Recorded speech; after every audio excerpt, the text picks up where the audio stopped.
Hope y'all doing good. Anybody watching Lakers game? Got my man Curry the fuck on out of here. Told you, man, that right hook by Draymond messed up their whole season, man.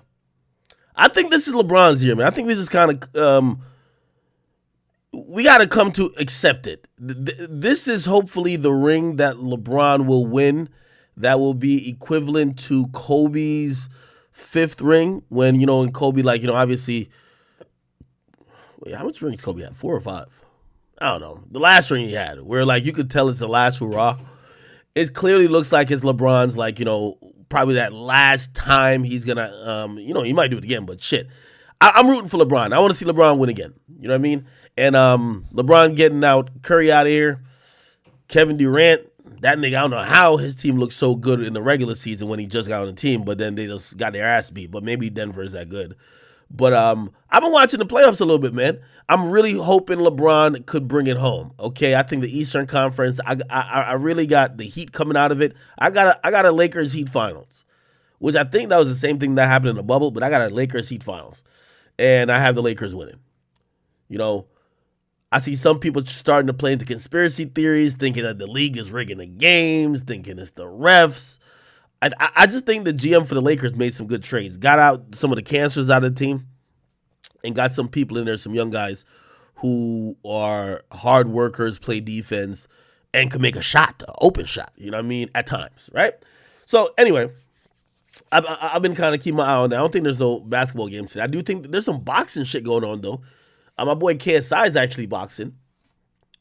KSI's been leaning really heavy into the boxing thing. I'm wondering why, because the music stuff is going really well for KSI, but he's leaning into the boxing a lot.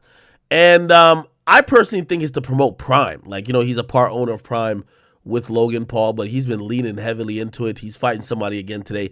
We don't know. By the way, salute to KSI, but we never know none of his opponents. So he's probably going to knock this nigga all the way out. You get what I mean? Shit, this nigga might last 15 seconds in the ring. But they're basically just throwing him random dudes. The fight we clearly want to see is KSI fight Jake Paul. I think that's the main fight.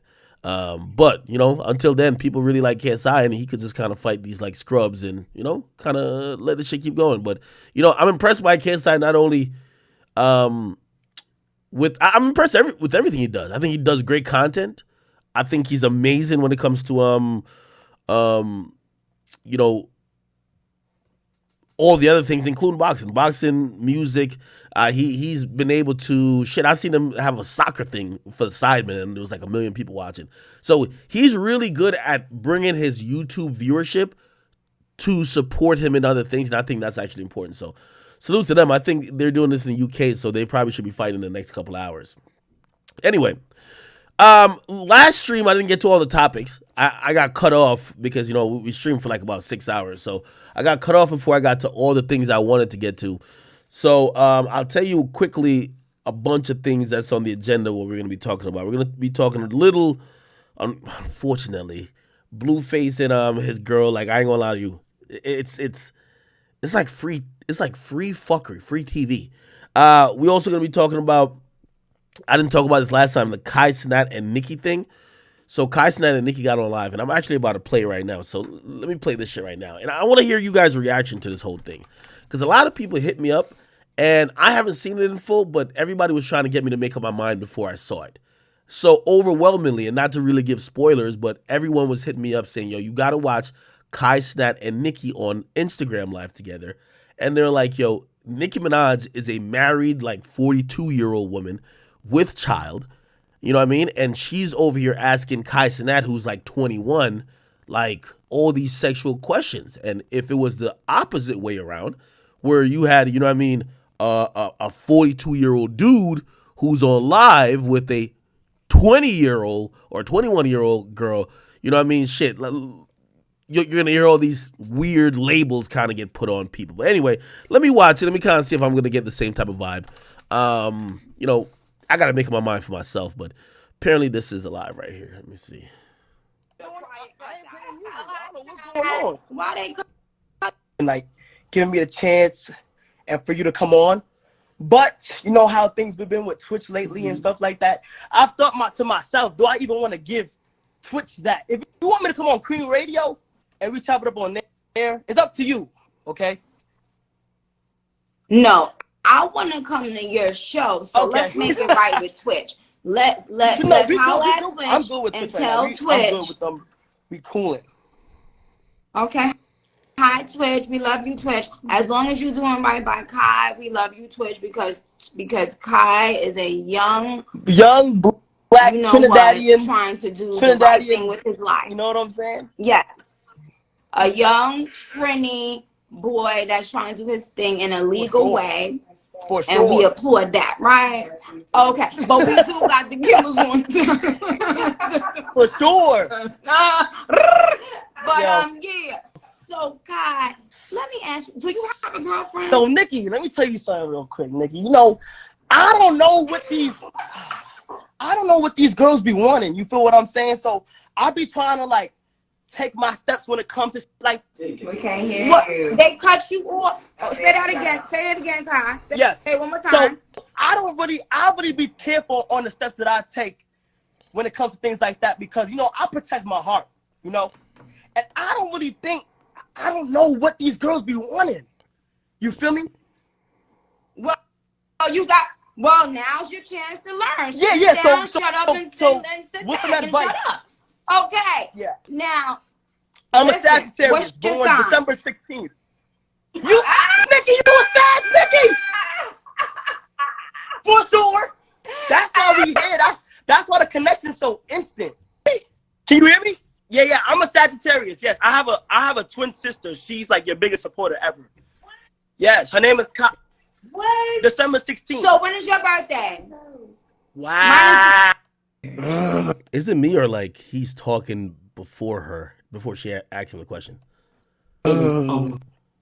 Okay. Sagittarius is the Sagittarius is in the universe is the seeker of truth. So that's number one. So lying to Sagittarius automatic, very good heart. But Sagittarius men and Sagittarius women are to make sure she's pleased. Wait. Like you gotta really hold up. It gotta be something about you that too. You know what I'm saying? Yeah.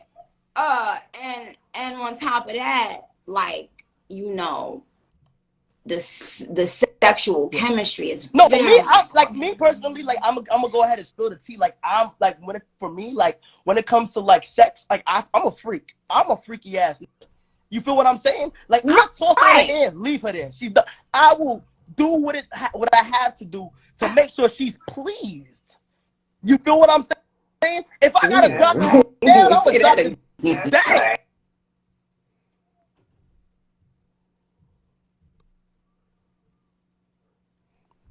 Yo, Big Zoo right now in the other room throwing up mad gang signs. What is Nikki doing? I know she not biting that top lip when Kai saying this dumb shit. I know Big Zoo is in the next room, blood walking, doing all that type of shit. Like he ready to catch a body now, dog. Let me tell you, only a woman who pulls in $100 million could flirt openly with a nigga half her age and talk about sex like this. This ain't got nothing to do with music. She just want to know if this nigga could fuck. And Big Zoo is in the kitchen chopping up onions like, what the fuck is going on? You feel what I'm saying? It's like hell no, ain't nobody gonna have my woman talking about, ooh, oh hell no. Nah. Not after we married. Oh hell no. Nah. When it comes to that category, oh hell no. Nah. I'm there 100%. You feel me? So every you could be saying you got some good. I got extravagant. My is A1. My phenomenal. You feel me? Like I can't like when it comes to this. That's why I kind of feel like when it comes to that category, a lot of girls think like so. Like if I'm talking to somebody, she'd be like, "Yo, you a baby? I'm 21." You know what I'm saying? I'm 21. I'm 21. Yes. You 21? And they'll be like, and she'll be like, wait, hold on, wait, don't laugh.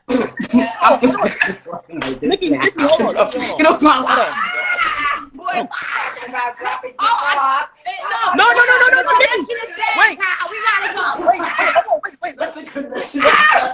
But it gets so cool because like I'm really a grown ass man when it comes to the bed. A grown ass man. You really when it what? comes to the bed. You feel me? Let, What happened? let me tell you something, baby. What happened? So, what you gonna tell me? What you gonna tell me? Let me tell These are two cougars right here. Like, they laughing at this nigga Kai because they're like, yo, nigga. They've seen, they've been through it all. you something, baby. Okay. Yo, Nikki. Wait, hold on, not Nikki. there yet. So, You got dropped Nikki, it off. wait, Nikki. Okay. No. Not Wait. yet. You dropped it off, You but you dropped picked it it off, back but up. you picked it back Yeah, up. you ain't Wait, have no, wait. You ain't Look, have look, a but good look. dreaming about the dick. No. You ain't have a Wait, hold on, wait, Yeah, Nikki. yeah, I'm telling you, I'm not a liar. See, when a bitch can still feel the shit when you leave. Yo, that's look, what hold I'm on, wait. saying.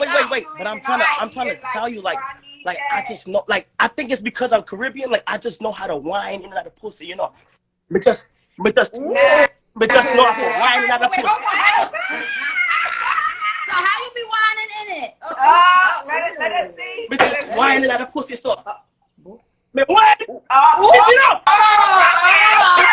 You got promotion That's what I do. Yeah, listen, don't let Zubin Game see this. Don't let Big Zoo see the shit, man.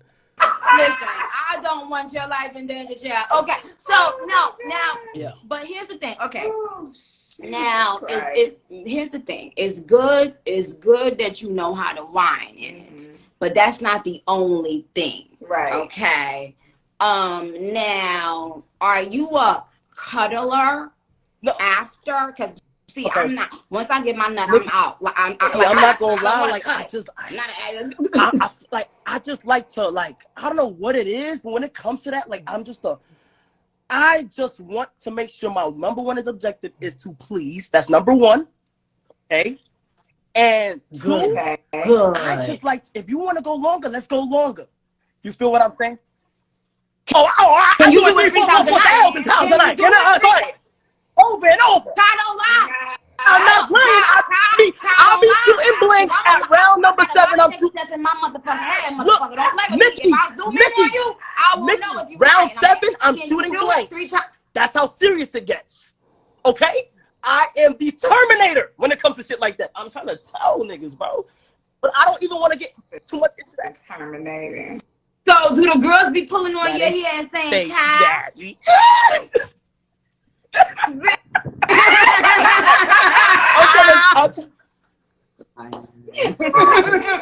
Oh, Baby. so do they be like? Okay, Fuck me hard as daddy. They just be like, don't stop. They ask you to go deeper. They just say, don't Huh? stop. Don't They stop. be saying, "Don't stop." That's- Oh well, yeah. sweetheart, that means that And they ain't guess what I do? Yeah, I So, don't, and I baby don't boy, stop. listen. Wait, but I don't stop. Wait, but I don't stop, and they do this right here. Look, If a bitch they start doing this right here. They start. motherfucker, so you ain't Wait, hold on. lying ass. I don't stop. But when I get there, they start breakdancing. Like I'm talking like breakdancing for real. Like I'm telling you, it's a movie. Do they ask you to go deeper? No, not at all. Refuse to stop. Let that question go. Not at all. They don't ask you to go deeper. No, they don't. Do they? No, they don't, because I'm already there. They be saying, do they ever say, "Out, wait"? Like, Do they help push your Say, thighs push me back? back. But what I will say is, if she can't put her legs all the way up She's not to sexy. your ears when you on top of her, Dump her. Yeah. You're done. You're finished. dump her. Because she Now I got a she question, lazy. Nikki. That's right. I got a question, Nikki. He's drinking his water. I got a question. You a little parched. Should I? What you say, Do you Ty? think right now is a good time for me to get in a relationship? I'm fully focused. I For like sure. that. Yeah, Yeah. the first two, the other one is around your age. But the one thing that I tell my children, or I've always told my children, especially in their early 20s, is to explore life. You And this motherfucker. you gonna feel like you at Disneyland. That's a different type of ride. But at the same time, you know, I ain't hold myself out. So let this be a lesson to ladies around the world. Girls, keep it exclusive. Yeah. There's nothing wrong with For keeping sure. your pussy in your pants. That's right. Okay? You can practice without going from dick to dick. This is back when I was in like a senior. Go ahead and break up with her because I don't want to hit nobody I ever. But she might have wanted to. I ain't say I don't know which yet. I mean, but what I noticed. Okay. I don't know. I don't think it's like too weird.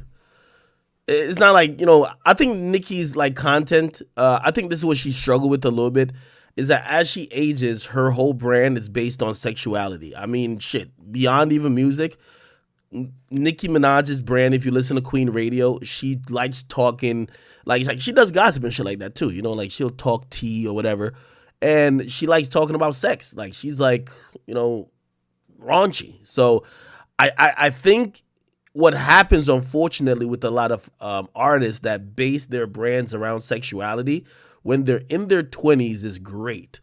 Because everybody thinks you're the most beautiful, like everything is right, everything's tight. When you get to the 30s, there's another 20-year-old chick who's kind of like trying to steal your shine, so that gets a little bit tumultuous. But once you get to about 40, people start kind of put you in the auntie/mommy category. And like if this was Nicki Minaj 10 years ago having this conversation, I don't think nobody even says it's cringy. But I think people are looking at it like, damn, can't you switch it up? And I don't know if like I have that strong of an opinion on at least the shit she talks about and whatever. That's Nicki Minaj. Like, I mean? Like, nigga, her last name is Minaj. You get what I mean? So, while I do think some of the things she too old for, like the rolling around on the ground shit, like getting up on a Thanksgiving table trying to pop it over the turkey and the stuffing, like that's way too much. Her talking about the same shit she kind of talks about, she's been talking about ever since she got popular with Kai and influencer. It's not like she was like, yo, let me fuck you type shit. I think she was just doing her. So I'm not gonna say it's too weird, but it was a it was a it was a little awkward. Somebody says, what? Somebody said, you still hitting act, stop the cap. Of course I would. Nicki Minaj is beautiful. Like, nobody said that. What I'm saying is that, like, Nicki gives auntie vibes. Like, Nicki is that one auntie for your friend that every time you go over your friend's house, you know you would fuck that auntie. But of course, you be playing ball with her husband, which is your friend's uncle. It's all good. All right, yeah, I don't think this shit was that bad. Nicki doing her thing. Nicki be Nicki. By the way, I think this is actually dope, though. And again, I think she's trying to find her way into the space, too. I'm glad that Nicki's tapping in with these new influencers. To see Nicki kind of fuck with the Twitch streamers, I'm going to give her credit for staying, for number one, realizing that, yeah, she has the barbs, but she has to extend her reach into that next generation and also into that Gen Z population that probably don't pay attention to everything she does. Drake does it. It's the reason why Drake is calling in to Kai saying, yo, I got $121,000 on the game with you and 21 Savage. It's the reason why Baby and 21 are going to his house to play video games. Like, they know that there's impact with linking up with an influencer like Kai Cenat. I can't be mad with Nicki Minaj doing the same. Yes, she's going to do it in her own way. Again, I'm not going to judge this too much unless she was literally trying to suck his cock, which I don't think that's what's the case at all. So, it is. All right.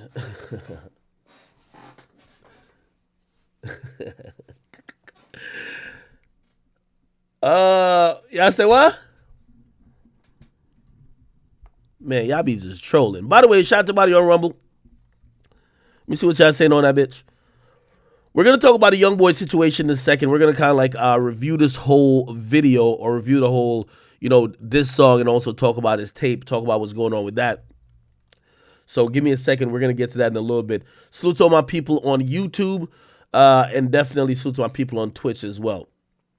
Real quick, while we're here with it, we should just mention that, let's see, the Tory Lanez motion for a new trial was denied. I told you guys that I don't know why this was becoming a big deal in the media.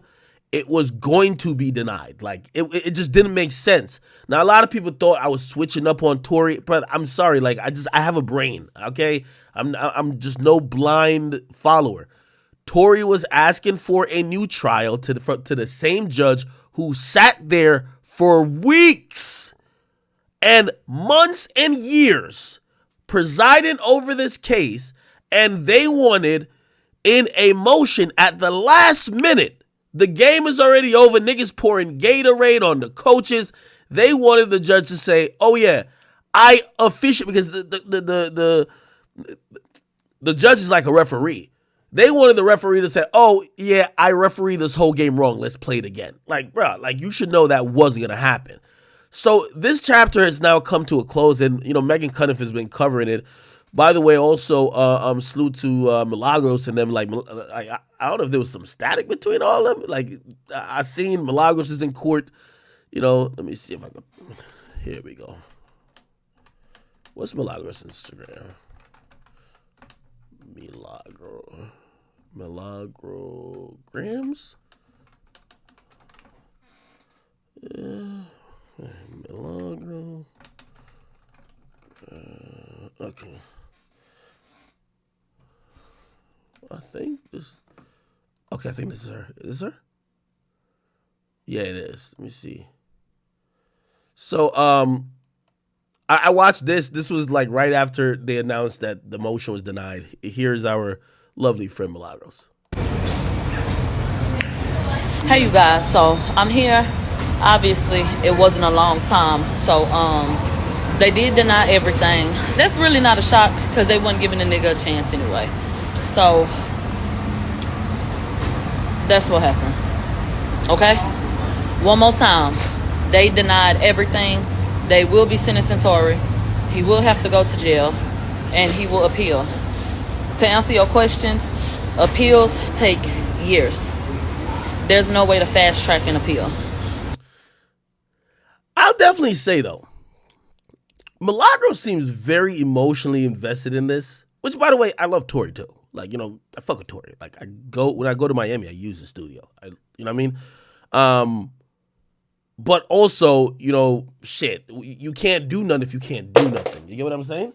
I've said from the get-go since the verdict came out, hey, whether, I wasn't in court, I felt the verdict would have went the other way, but I do know if he has any chance of getting out soon, it's going to be through appeal.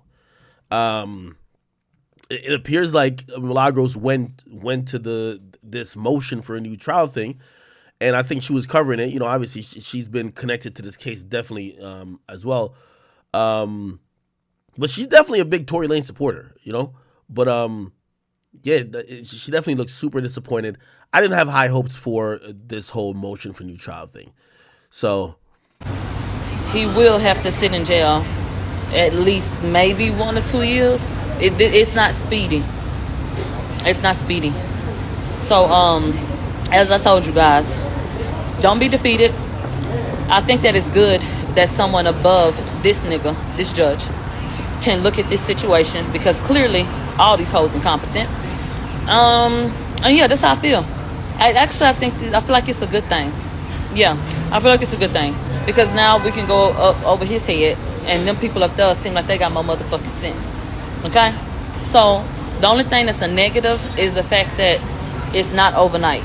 Ain't no amount of money you can pay. Ain't no way to fast track that. It's a process.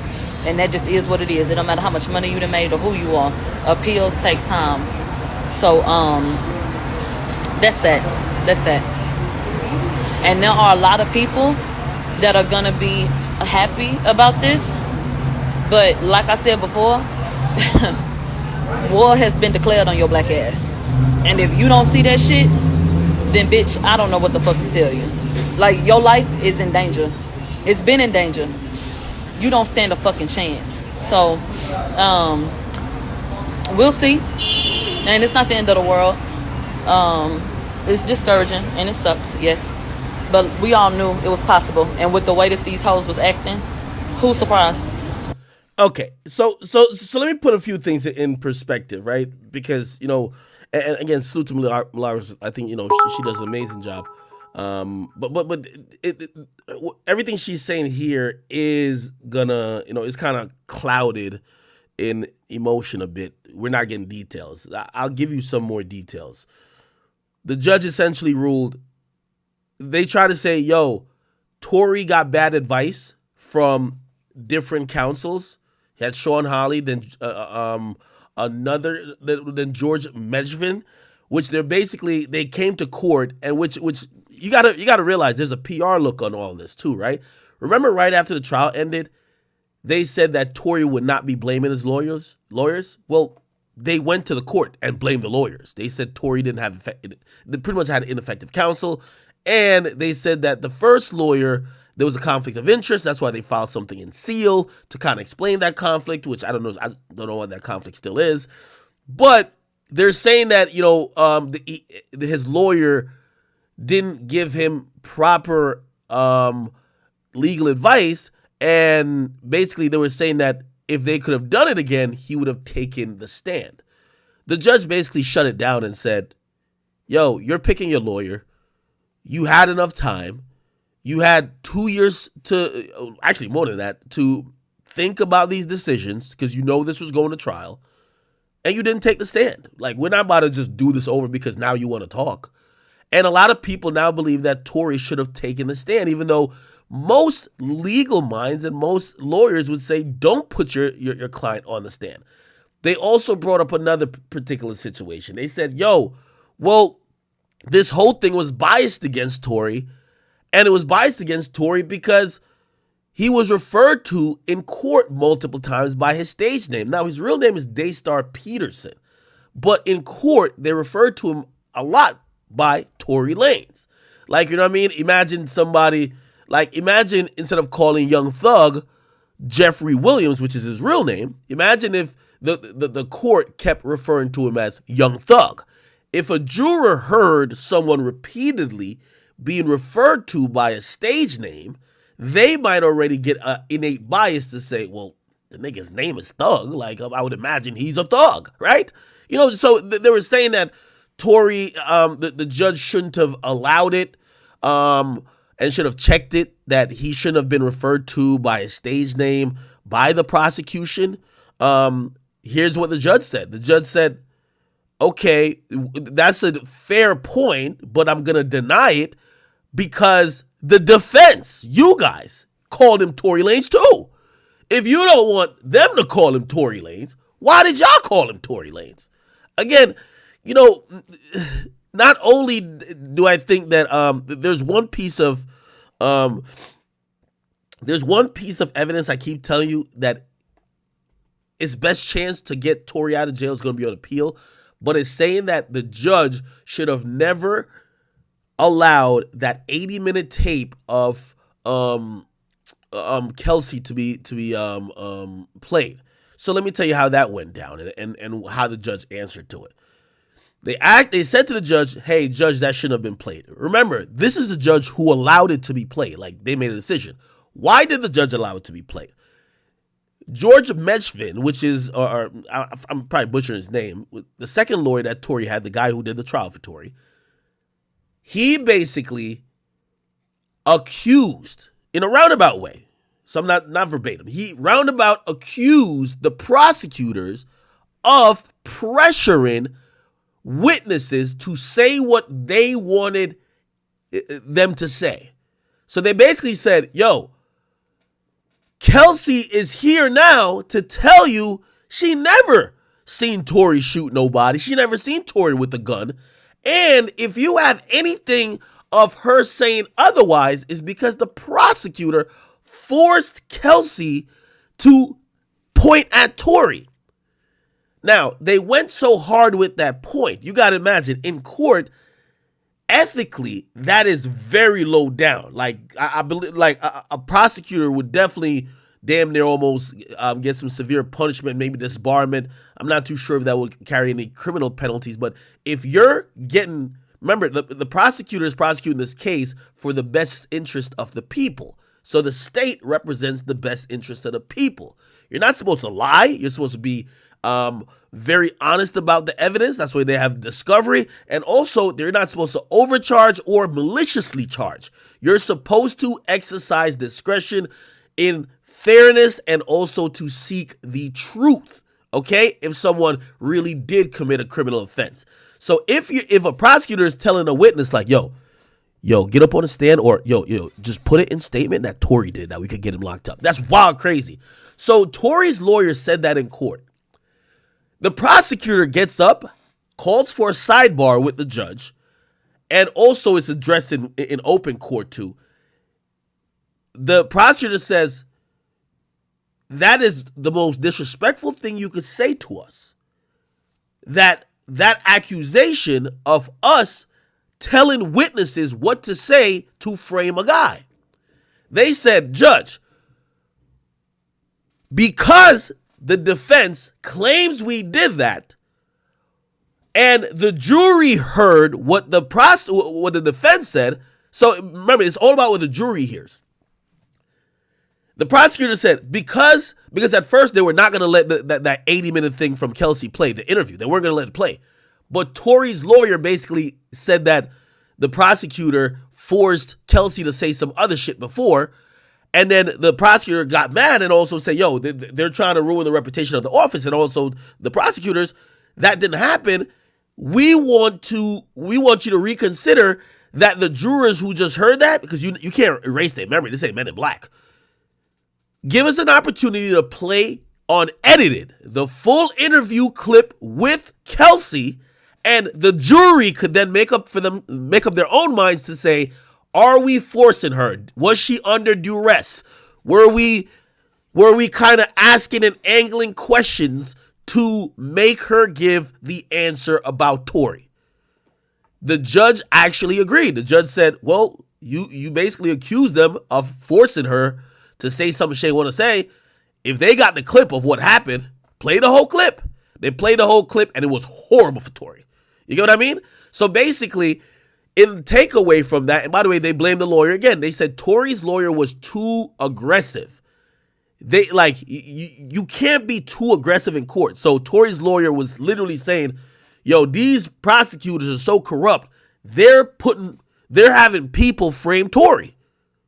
When you get that when you get that abrasive and aggressive, now things that were previously struck from being played in public court now becomes reconsidered by the judge, then it gets played. So essentially, the judge actually said, hey, I stand on my decision of why I allowed that thing to be played. So this is what they said in the denial of these motions. They said, yo, we stand on our decision, or the judge said, I stand on my decision to allow it to be played. Your lawyer attacked the prosecutor, saying they were basically framing you with telling Kelsey to say something in a prior interview that she never said. So I allowed them to play the interview. You can't mention the interview and then I not allow them mention the interview and make a broad claim and such a harsh claim like, oh, they were trying to get her to point at Tory. And when they have the full audio of that thing, why can't it be played then? So essentially, Tory lost on pretty much all counts here. Again, I think he needs to fight that interview being played in court, but you're not going to get the same judge who literally had sidebars with y'all and made all the decisions there to overturn it. It's going to have to be an appellate judge. So this is going to go to appeal. Tory's most likely going to get sentenced in the next 3 months. He's already in jail. He's going to get sentenced to prison. Now, this is going to start a whole long list of things. That means ICE will be notified that Tory Lanez, someone at least that we know is a Canadian resident, is now convicted officially and sentenced officially of a crime that's punishable by more than a year and a day, which is usually considered a felony. Once that's happened, they will be monitoring and also be in contact with, whatever the Bureau of Prisons for California is, that whenever Tory serves his time, they pick him up and they ship him to Canada. So Tory has a bunch of steps to try to make sure that doesn't happen. And I could imagine his new legal team, they're going to try everything. They're probably scoured over every fucking minute every. They've scoured over every minute of court audio, transcripts, any tests that were done, crime scene photos. They got to try to find something. So that is what's left. Now, if I go to Megan Cuniff, if you're wondering how much time Tory is going to serve, the DA, I believe, has put in a recommendation. And let me see. Is it there? Let me see. Did I post it? Let me see. Keep in mind, Tory's facing up to 22 years and 8 months. This is if everything is run consecutively, which people believe that will not be the case. Let me see. DA Bot, Tory Lanez. Essentially, okay.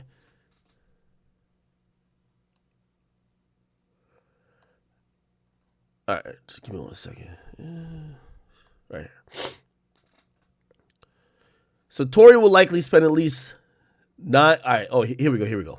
I think this is the DA right here. By the way, he was. You know why he's going for the juggler too?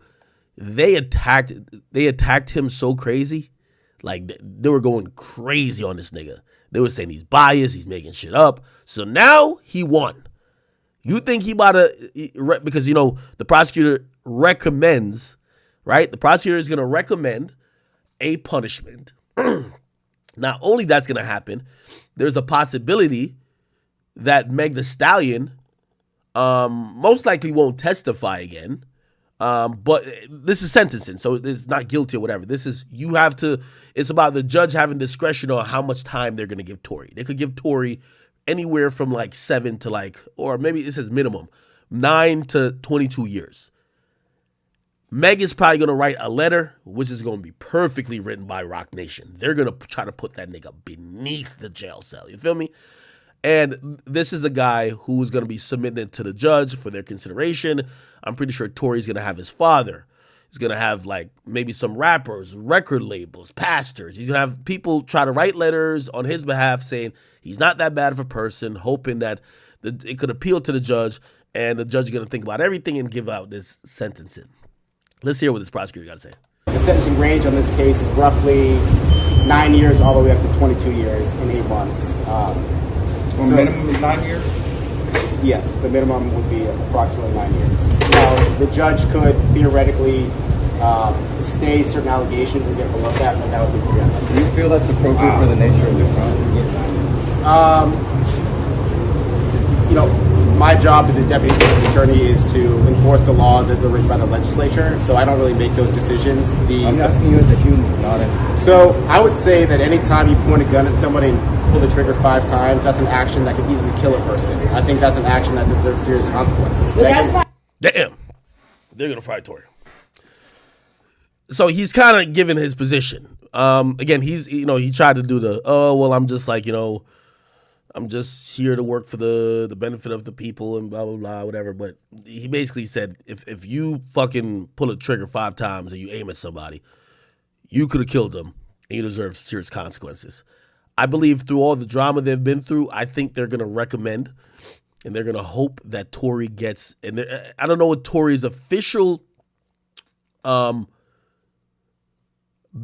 record is in the sense of is he a felon? Remember, there was a whole thing during the trial about was he on probation? Remember, he said he was on probation, and they said, oh, Tory wasn't on probation. So if Tory isn't, I think he's definitely a felon. Actually, I don't even know. But, actually, could he be a felon and still be in the United States? I don't know. Regardless of all of this, 9 years is still a lot, even if he doesn't have any charges on his record, right? But the more shit he has on his record, the more they're going to try to push for a more stiffer penalty.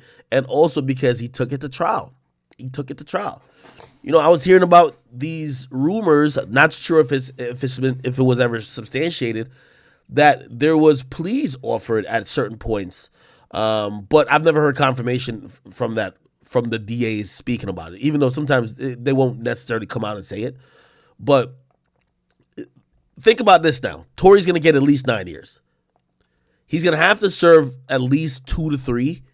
because even when they file an appeal, the appeal won't really be up for review until a few years. That's how backed up, especially California criminal system and the California judicial system is. So he's going to have to sit in prison for a bit.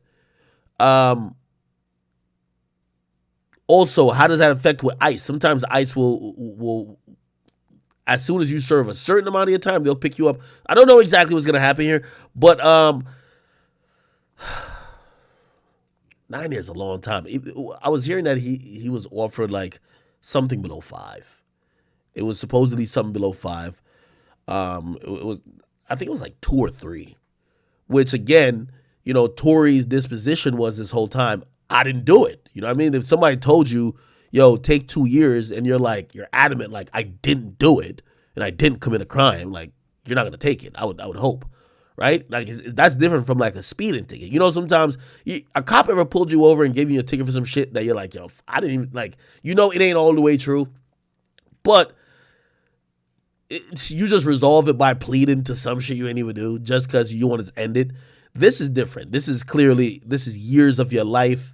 This is something that could affect your ability to provide for your child and also provide for the rest of your family. Also, jeopardize whether or not you can live in the United States or not. So this is very serious, and I think that's why he turned down. And if you ask me, this is me personally, I have no inside info knowledge about this. I think this is what happened. Again, I promise you, I did not. Y'all know with me when I'm telling you this is true. But beyond that, just like I predict the Dirk stuff or whatever, like, brother, like, not every time I have like some fucking source. If I do, I'll tell y'all if I have a source.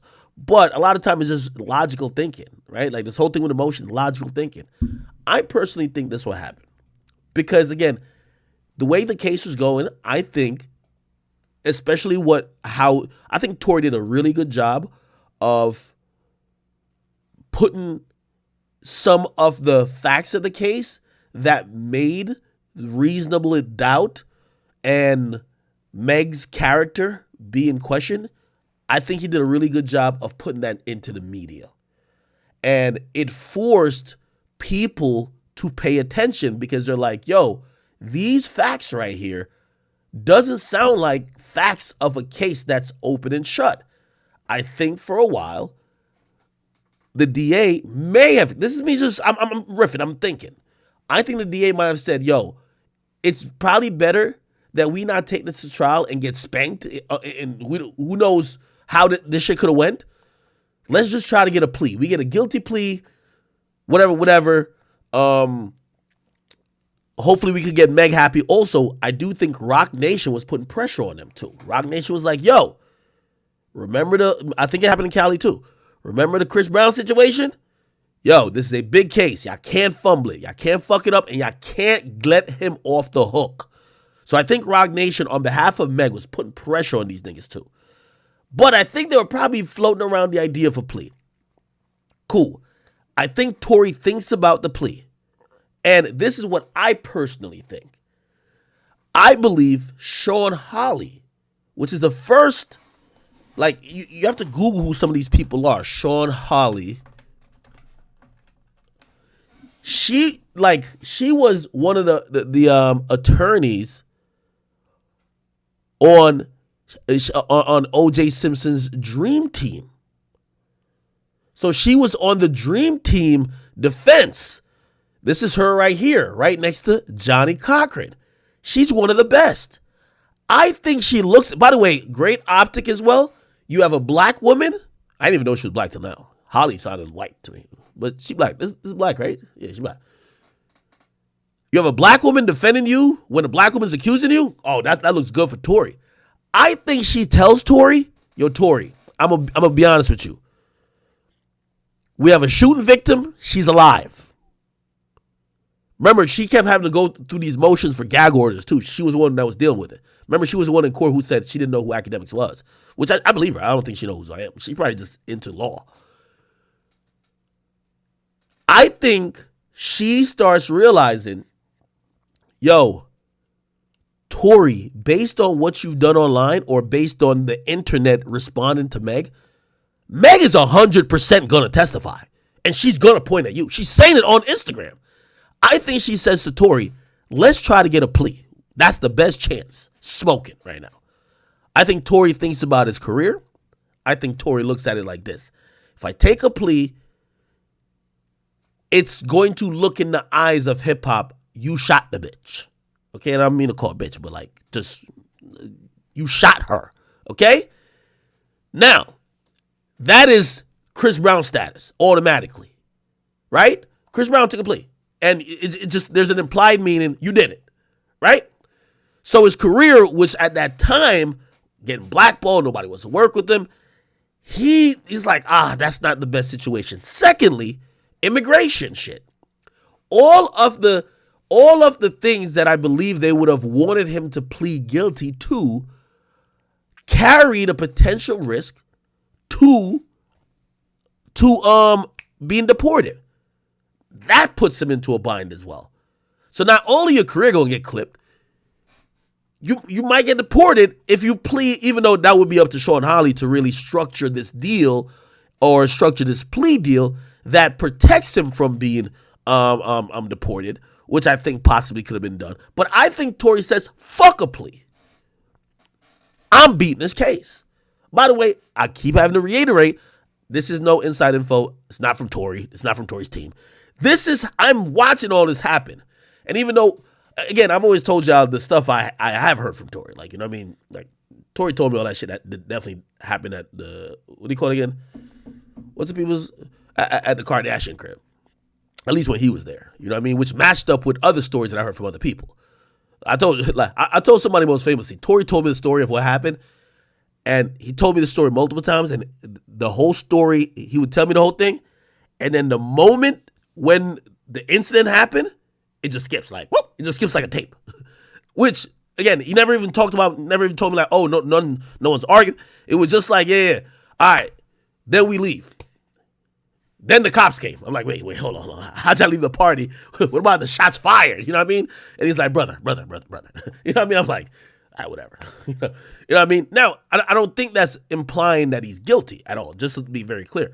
I think what that's implying is that, honestly, I always thought he was protecting someone. I promise y'all. I thought he was protecting someone. Tory's, like, talking to Tory, it felt like he was protecting someone. And he was protecting someone to the point that he wouldn't even tell nobody what the fuck, like, really happened. And I'm like, all right. Because I would say, yo, you know this is what they're saying online. And he was just like, brother, this is not what happened. And I'm like, well, nigga, so what happened?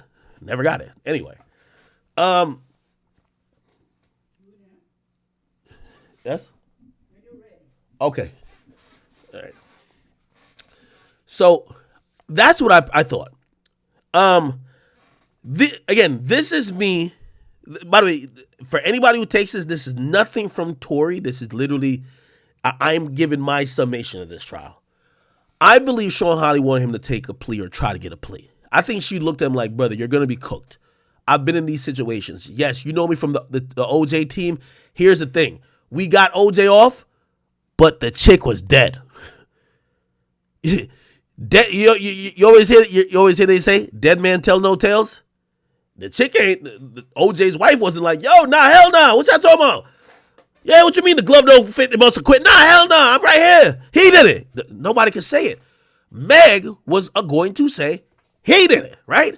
And a lot of legal experts that I've watched or talked to about this, they have all said, yo, I'm pretty sure his lawyers had to have warned him, if Meg testifies, no matter if she looks like a liar, a woman crying in court who got shot, she could lie about everything else. People have a million reasons to lie about everything else, whether she lied about y'all having sex, whether she lied about her and her friend fighting.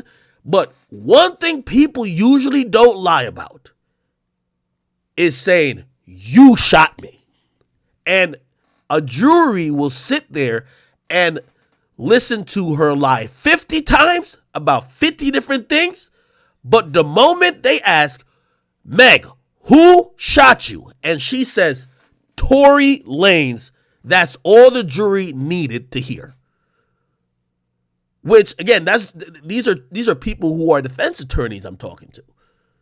So you got to think about the mindset of how a trial plays out and how the jury is affected by some of this stuff. They're seeing a lot of blood. They're seeing a lot of this. What the jury knows is she's shot. We see blood. We see whatever. Somebody must have did it. Who they're going to take the opinion of? The strongest? The person who got shot. So I believe that Sean Holly got let go from Tori's situation and case. And I think she probably realized it was going to be an uphill battle to try to win. I think Tori dug in, and by the look of the hire that he did, he hired another guy named George Medvin. George Medvin. Let me see if I can find. I'm fucking up his name. Tory Lanez, George, lawyer. Let me see. Okay.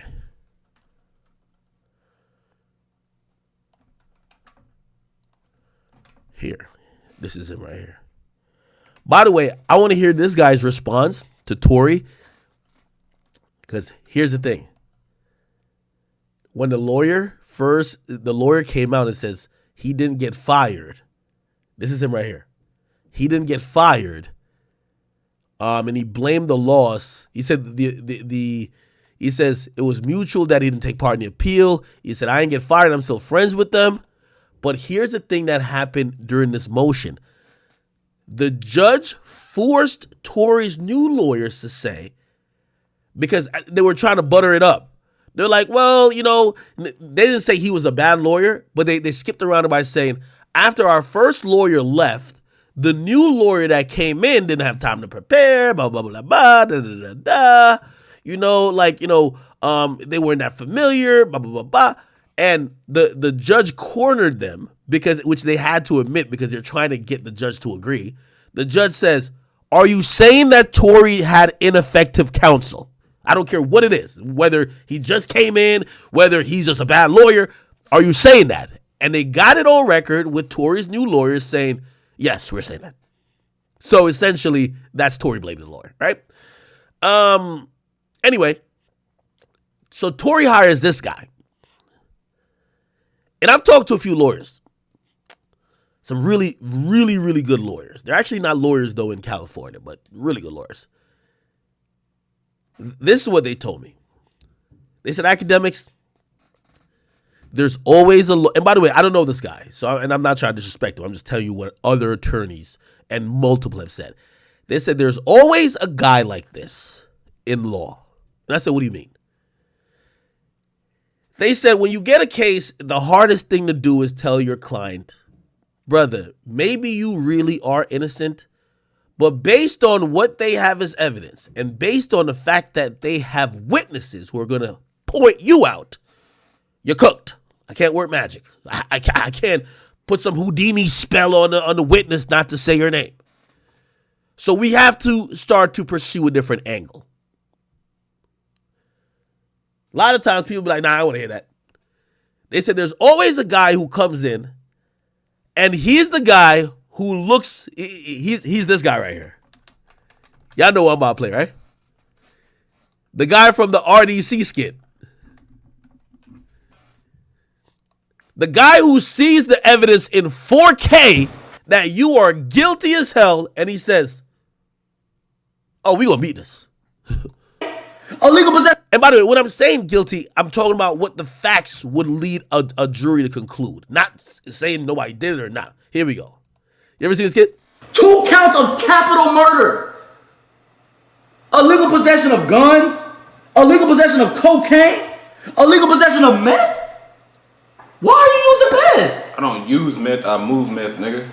Oh, you move meth. You sure is right, because it says all that in your new song. Why would you say that in your new song? My new hit single, I just killed a nigga and I move drugs. Why the fuck would you name your song, I just killed a nigga and I move drugs? Because I really do that shit, I'm true to the streets. Can you get me off?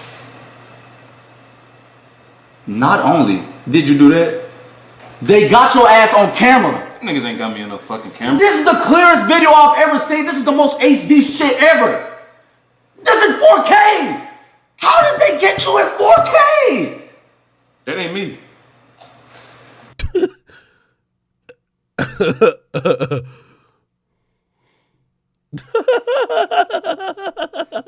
Why did you do that? Why would you look? Nigga, you got the same fit on. Did you do this today? Did you do this today? Man, can you get me off or what? This nigga done did this today. You shot 3 niggas today and asked me, can I get you? Yes, I can. On God. Yes, I can get you off. It don't matter what you did. Really, I just want to show you what kind of trouble you was in. Yeah. I can get you off of anything. It don't matter. Yep. Come on, man. Hey, guess what? You might have to go to jail for like 2 weeks, but you got bail, right? I move drugs. Come on, you got bail. Yes, that you will be back rapping in 2 weeks.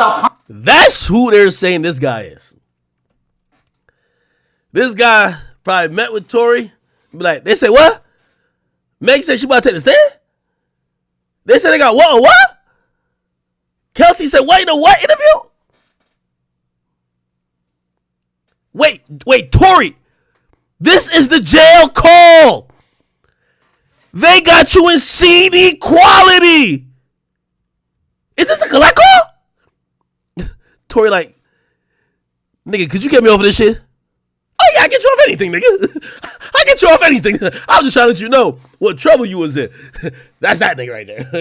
That's that nigga right there. That's that nigga right there. Yup. So they're saying he went in and he's like a pit bull. He go crazy. Except his strategies seem a little bit too aggressive. They felt he was a little bit harsh also with the witness, which by the way, he's a guy. The victim. Meg's a woman. She's balling up there. And yeah. So if you ask me, this guy takes the trial, blows trial. Tory's now convicted. Tory goes to get a whole new, tries to get 2 more new lawyers, and now they're trying to pick up the pieces. Again, they're saying Tory's at least facing 9. Shit. I think he's going to get maybe 9. I always thought it was going to be around 7, but I didn't know 9 was the minimum. So I think 9, maybe 10 or 11. Still wild, but shit. According to what the DA was saying, the judge could make certain type of amends based on certain facts that they want to include or not in how they're going to read, not necessarily the statute, but like what was found guilty of Tory doing. So it is what it is, man. It is what it is, my boy. It is what it is. Tory, I know some people who have talked to him. They do say he's in very good spirits. We've seen him post things through his social media, and he's also posted things through his lawyer. His new lawyer is the Baez law firm. There's Jose, Baez. So these are his new lawyers, and yeah. You also got to realize, too, why Tory's also in a very interesting position. Like, because Tory's a celebrity, all of these, like, defense lawyers want to take this case to make their name. You got to imagine Sean Hawley, who was on the O.J. Simpson case, just off being on that case, they call that the Dream Team lawyers. You know she not about to go to no trial for you for less than $1 million. You should know that already. They're calling her, it's like calling somebody a Dream Team lawyer. It's like when you used to call people super producers. You know the fee's going to be heavy. So I do think some of these attorneys are trying to, if they're not already heavily regarded, they're going to take this case and maybe charge a little bit less, but they're going to try to either get Tory out or beat whatever situation, because shit, that would add to their reputation, you know? This is the dude. Let's see what he said recently. I'm just curious if you'd had any earlier conversation and he wanted you for the trial and you just weren't available, or was this your first conversation? I could never comment on something like that, but I will tell you, looking at this case, I certainly wish I had come in sooner as opposed to later. And unfortunately, this is the way it is. But he's got me now, and I'm certainly willing to give him everything I have. And hopefully we'll get the best result possible for him. Has Tory talked to you? Does he? That was when he just got sentenced. Let me see if they posted anything about him on else. No. Yeah, well, we'll see, man. Big Tory, we are praying for you. I know there's a lot of fans, a lot of people who love him so dearly. He's one of the most talented individuals of, our time, I think. By the way, I do hear that there's a lot of his peers were rooting for him. They have contacted him. People haven't switched up on him, but people ain't, they ain't gonna necessarily still jump out with their public, support, because now there's a verdict, right? And like before, we started seeing the momentum. Even Drake was just like, "Yo, you know what I mean? Meg lied," or whatever the case is, and that was kind of like almost like in support of Tory.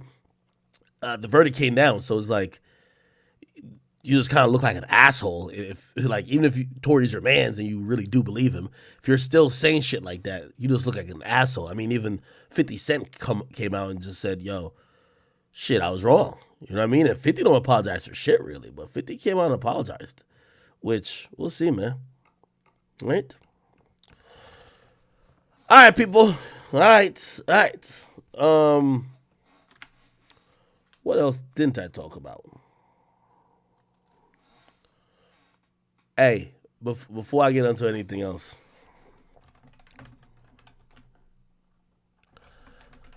I'm sorry. Like, I ain't gonna lie to you.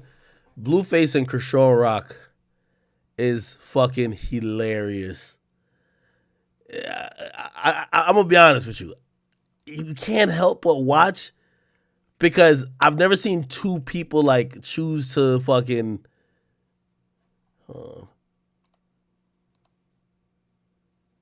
be so shameless in. I think this is it. They're so shameless in like exposing each other and revealing shit. Like at this point, I think we're numb to it. We're just kind of watching it like it's like a show. And really, I think I watch it too because I've never seen a dude not want a baby with somebody more than Blueface doesn't want a baby with Krishan Rock, which is so interesting. Like, nigga, if you ever see this nigga tweet, this nigga basically is telling you he would rather chop off a limb than her have his baby. Be quiet. Hold on. Oh, I think that. Yo, this thing is classically funny though. I ain't gonna lie. Listen to this shit. I don't screw our clear blood.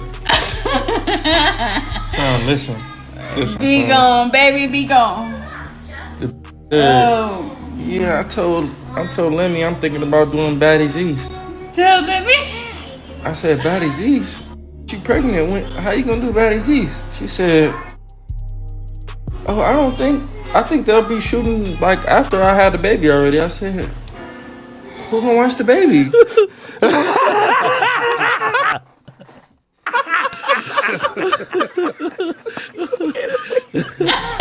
Me? Bitch, he says you. Please. Son. Please. Son. What?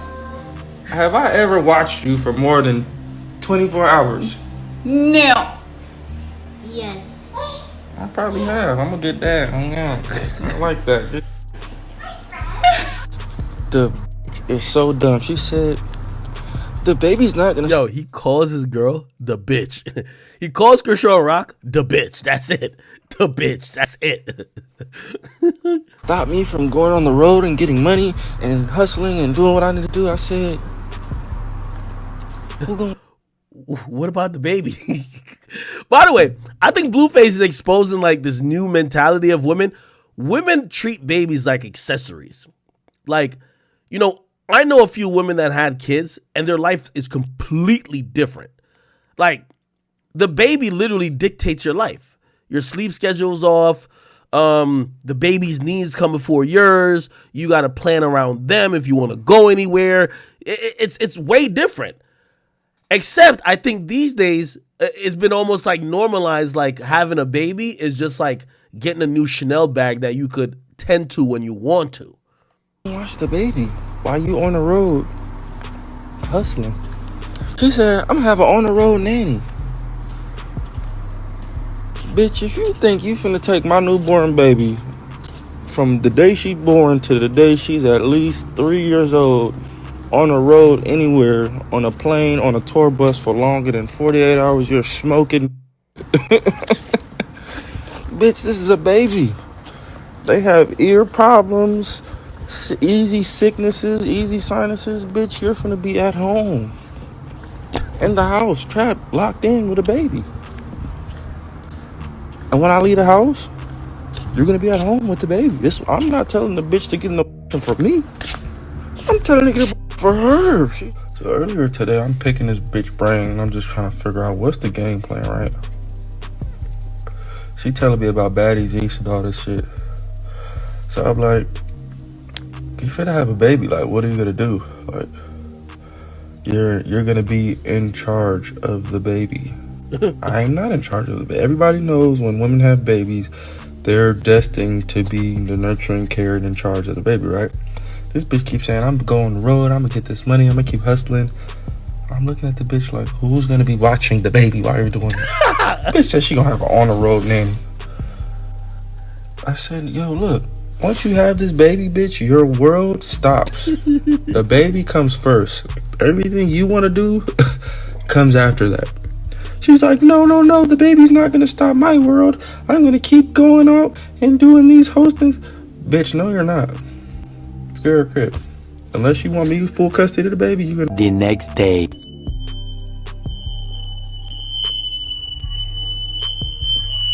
So apparently she gets mad that he's talking shit about her, and she comes to his house and tries to burn his house down. That seems normal.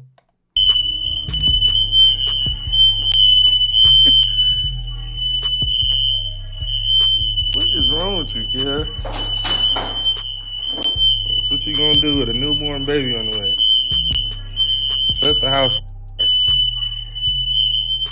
That bitch is dumb.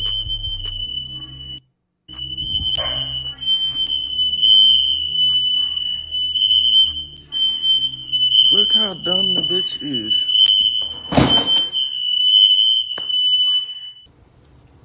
This must be your first time trying to set some shit on her. Be sure to like, comment, and subscribe. Supposed to put it in the bathtub so you don't burn up in the. How stupid can a bitch be? Bitch herself. You leave her by herself too long, she just start fucking shit up. Ash everywhere.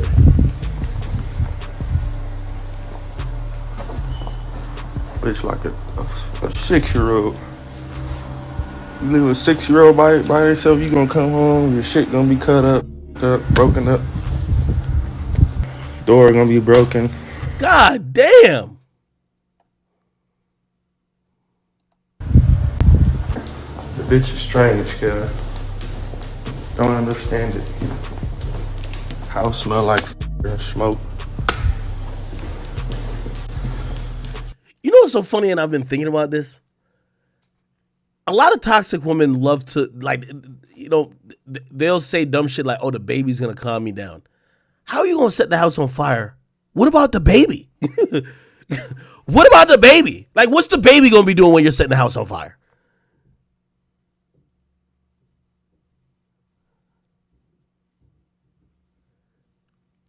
CPS will be taking this baby away expeditiously if you keep thinking you could burn stuff down when you have a baby in the house. don't think you inhaling all this smoke and ash is good for your child. Got to be smarter than that. Look everywhere. Trying to get the new glass stairs upgrade. This hoe in here set shit on. The bitch tried to turn the smoke detector off. The bitch hopped on the table to turn the smoke detector off. Man, protective custody gonna have a ball with you. I must say, you making this very too much easily. When you have a kid and you set a anywhere in the child's vicinity, can't teach this kind of shit, Kev. This shit. The bitch unplugged the Wi-Fi thinking the smoke detector was gonna turn off. Oh my God. You know, he said she unplugged the Wi-Fi thinking the smoke detector was gonna turn off. Bitch, you unplugged the Wi-Fi, cat? Nah, this shit's comedy, man. Listen, I can't even tell if they like doing this shit for real. This is probably all a joke. And she starts crying. She started crying. So Krishan, shit. Well, how the fuck we can't just take accountability? We planned this pregnancy. I'm settling, bro. And you can say the same thing about me. Like, you probably settling for less fucking with me. So what are we doing? Why are we destroying each other, yo? Like, I swear to God. Yo, they good at this reality TV show shit. Yo, nigga, you know this is like fake tears, right? Nigga, he's behind the camera. He'll be in the same room.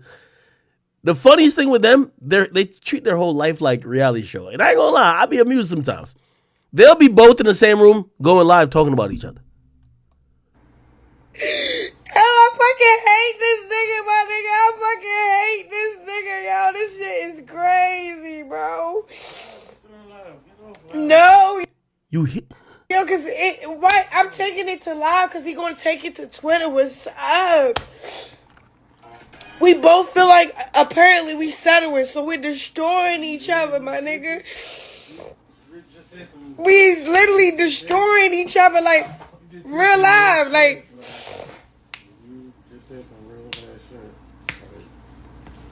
The only reason why he popping it the way he popping it, following the people he following on purpose. Cause he feel like he's settling. So if we feel like we settling, what are we doing, yo? Then all this the baby's already here. It's what? Big as shit, my nigga. When I see my stomach, I'm like, oh, it must be like too much. You feel me? I'm 5. I'm 5 months. No. Like. What? No! What are you saying? Like, for real, bro?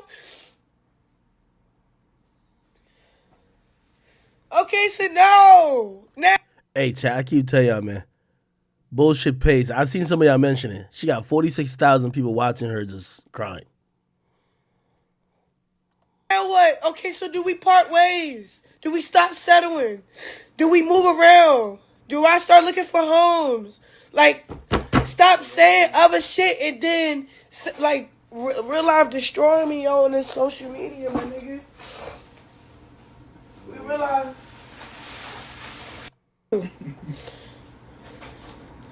The mother keep mentioning me. I haven't mentioned her since right now. I know.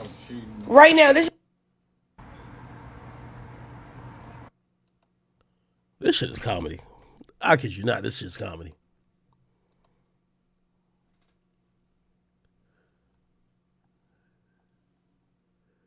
There was this fucking post on Twitter where this nigga be like, yo, bitch, I've been so annoyed. Hold on here. Hold on. I gotta show you this shit. Then we'll move on from this bullshit. Hey, man. Hey, Blue. Let me tell you this, man. Remember I kept saying, nah, yo, you should get back into music and shit like that, bruh. Bruh, you might be better at this drama shit better than music. Stay at this shit. I ain't gonna lie to you, bro. I haven't kind of been intrigued at... Blueface might be him and his girl might be the best reality TV stars since Jocelyn and Stevie, since Ray J. Ray J was a legend, and since New York. Remember when she had that whole show with like Chance, Real and Chance and all that type of shit? Yeah. Blueface might be up there because the fuckery is baked in. Let me go to this page.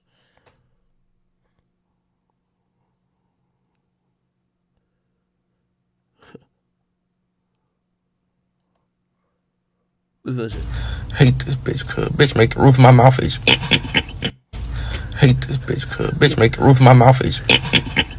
Nigga, this shit might be scripted, but I don't give a fuck. The bitch unplugged the Wi-Fi thinking the smoke detector was gonna turn off. Oh my god.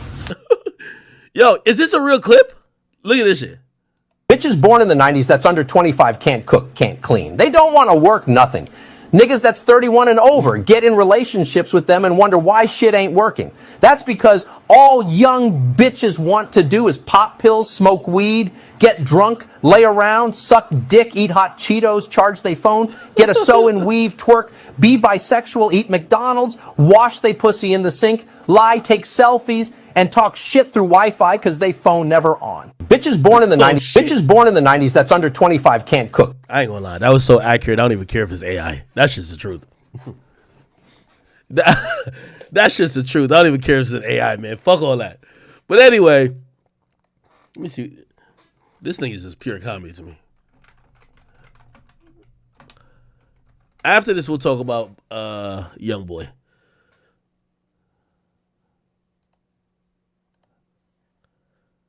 How much dick her head can hold? This feels like Blueface with 2000 ETS on that.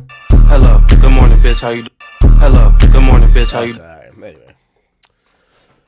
All right, people. Okay, let's get to the topic y'all definitely want. But before then, we got to do Soulja Boy goes off. And if you don't know, man, my man Draco, he's just not for the fucking gimmicks. Apparently Soulja announced that he was dropping his album first, and then everybody everybody has announced that they're dropping their shit too. And my boy Draco just doesn't let me see.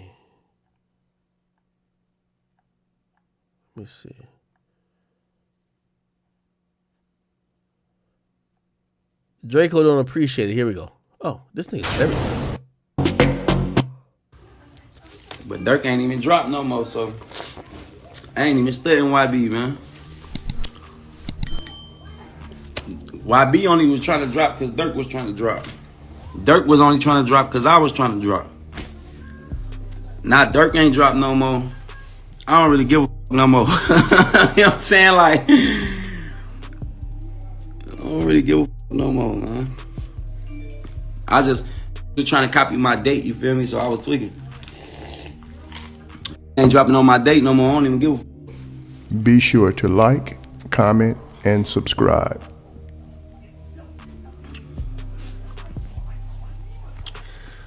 Yeah, man, I don't really give no fuck.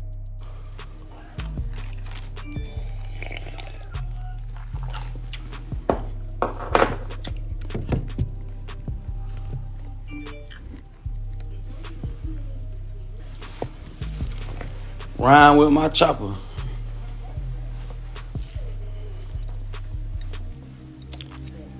Maya, what's up?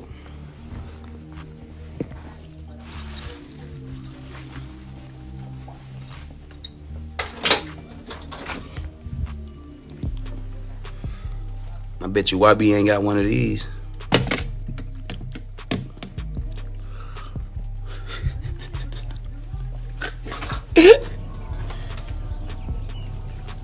Yo, look how he's chilling. Rhyme with my chopper. And watch how ballistic he's gonna go in like a few fucking seconds. Watch this. Ask about me in West Side. I'm the king of the world. Here we go. What you talking about? And if I'm out saying I'm dropping another album the next Friday after that, and another album the next Friday after that, and another one, and another one, and another one, you can't beat me. Y'all talking about? What you talking about? You can't wait to see who you can't make them. You can't wait to meet what the You said, hold on. You said you can't wait to meet who? Me? Me? You can't wait to meet, but you don't want to meet me. This shit ain't sweet. This ain't no meet and greet, nigga. I come to do business. Ain't no meet and greet. Talking about it's gonna be nice to meet you, but stop playing with me. What the?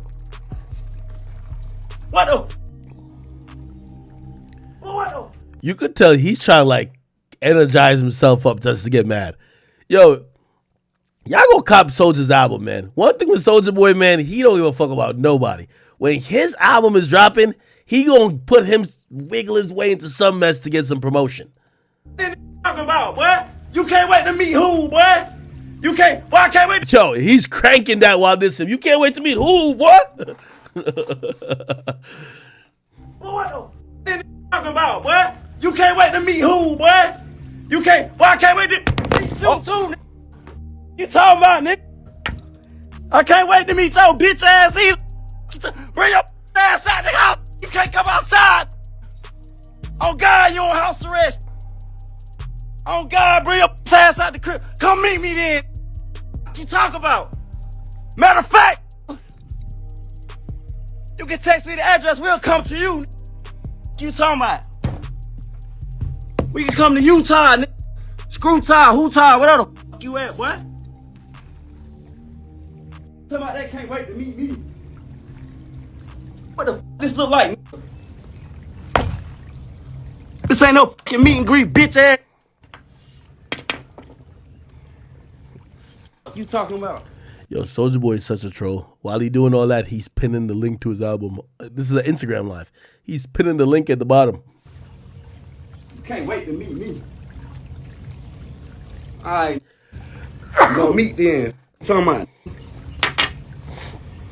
Say, bitch. What's that, bitch? Musty ass hoe. You look musty. You look like you stink. Stinking ass. Take a bath.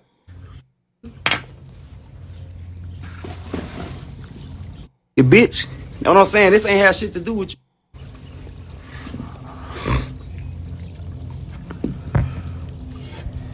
You should have left this shit between me and Dirk.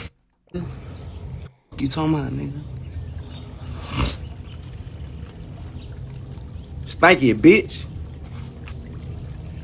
Go take a bath, stinking ass little mustache ass little shit mouth ass little dent face ass little. Before we put another dent in your head, bitch ass boy.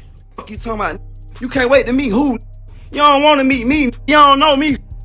I ain't never one of these rappers. I ain't never one of these niggas you know, nigga. But you do not want to meet me. You talking about?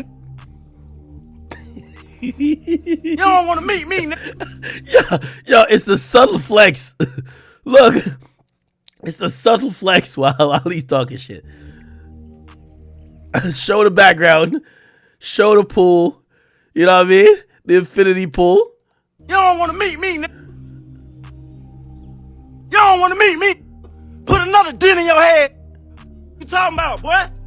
Who the fuck you want to meet? Who the fuck you can't meet?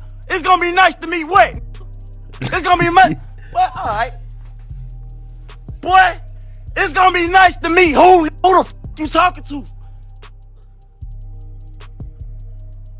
You talking about? This ain't no fucking meet and greet, boy. Sad bitch ass. Bring your lame ass out the fucking house. House covered with police. Scare ass. Ain't never shit. Ain't never did shit. You talking about? Bring. But I can't wait to meet you. Wait till you get a house arrest.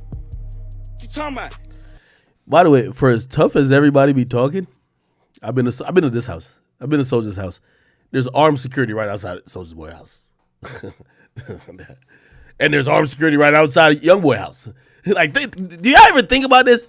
The gangsters that we listening to, they're in their nice big mansions, and out at the front is niggas like literally walkie-talkies, bulletproof vests, and ARs. That's at YOUNGBOY's house and Soulja Boy's house. And they're over here shouting at each other on the phone. Ain't that crazy? Sad bitch ass. You know the fuck I'm at, nigga. You talking about your house covered by motherfucking police. Your house covered by the motherfucking police. You talking about sad bitch ass nigga. You ain't been out the crib in a year. You been in the crib too long. Oh, somebody says it's not police though. Yeah, but I don't think so. I don't think YoungBoy got police either. I just think it's security guards. Why the hell would police want to be outside YoungBoy's house? He's paying security guards. By the way, it's not a bad idea. It's a good idea. Pay security. You got a lot of money. You talk a lot of shit. Shit, you been through a home invasion. You're in a place where like it's hard to have guns legally, in a sense. California. Shit. You talking about I'm outside every day? You talking about? I'm outside every day. Every motherfucking day.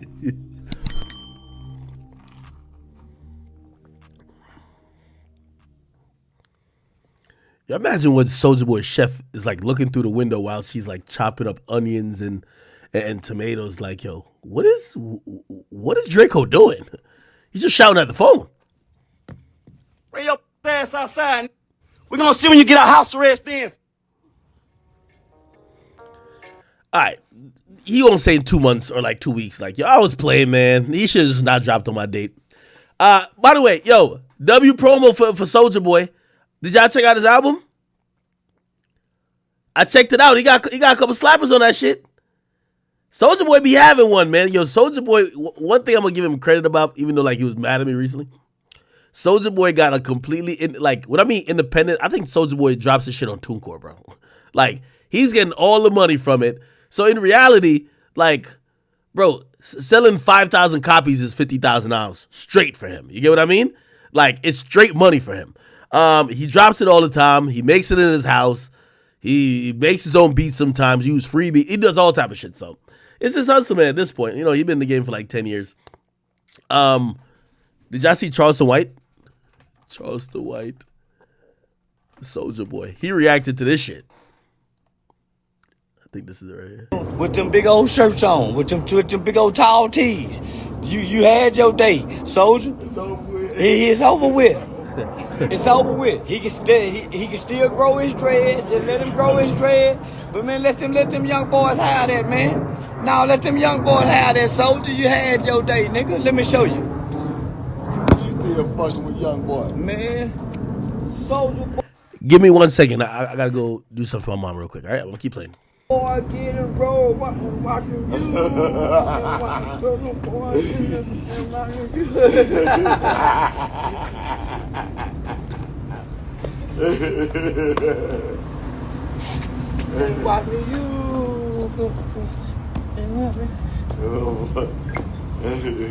That's how. Yeah, no, man. Yeah. Say, listen, say, Lil Draco, let them little boys have it. Let them young boys have it, man. You done had your day. Yeah. You and Lil Romeo and them and Bow Wow and them, you in that category, nigga.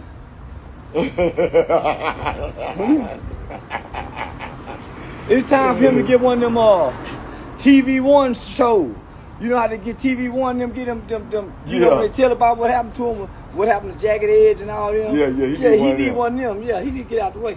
But he trying to compete with the young. He can't compete with young boy now. He can't. No, he can't. What he trying to do? He can't compete. Sit down somewhere, man. Or go back to dancing. He tell me he need to create another one of them dancing with them guns. Yeah, watch him, you. Boy, you got he come up with a new dance. Yeah. Yeah, no, Soulja tripping, man. Yeah, Soulja tripping, man. No, Soulja, you supposed to be mentoring a young boy. You ain't supposed to be tripping with the young boy, Soulja. You supposed to be, you big Uncle Draco over here with me, Uncle Charlie, nigga. Yeah, you ain't they pearls. You ain't they pearl. No, he still think he they pearls. No, nigga, you old now, Draco. Draco. Say, man, I'm out here on the west coast, man, with these palm trees. Say, man, God damn it. Soulja Boy, get and watch me, you. Watch me, you. Watch me, you. show you, man. This.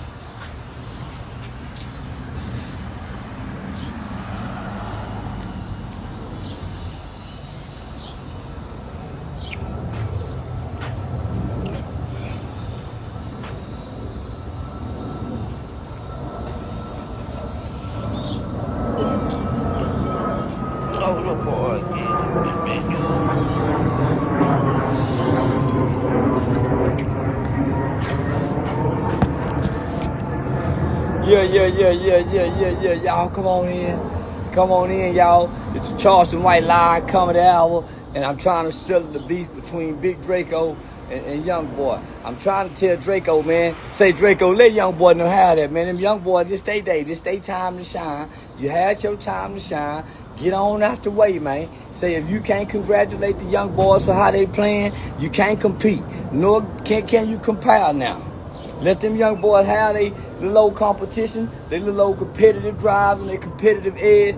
You hear me, little Draco? Get down now, little Draco. Little Draco. No, little Draco. Little Draco.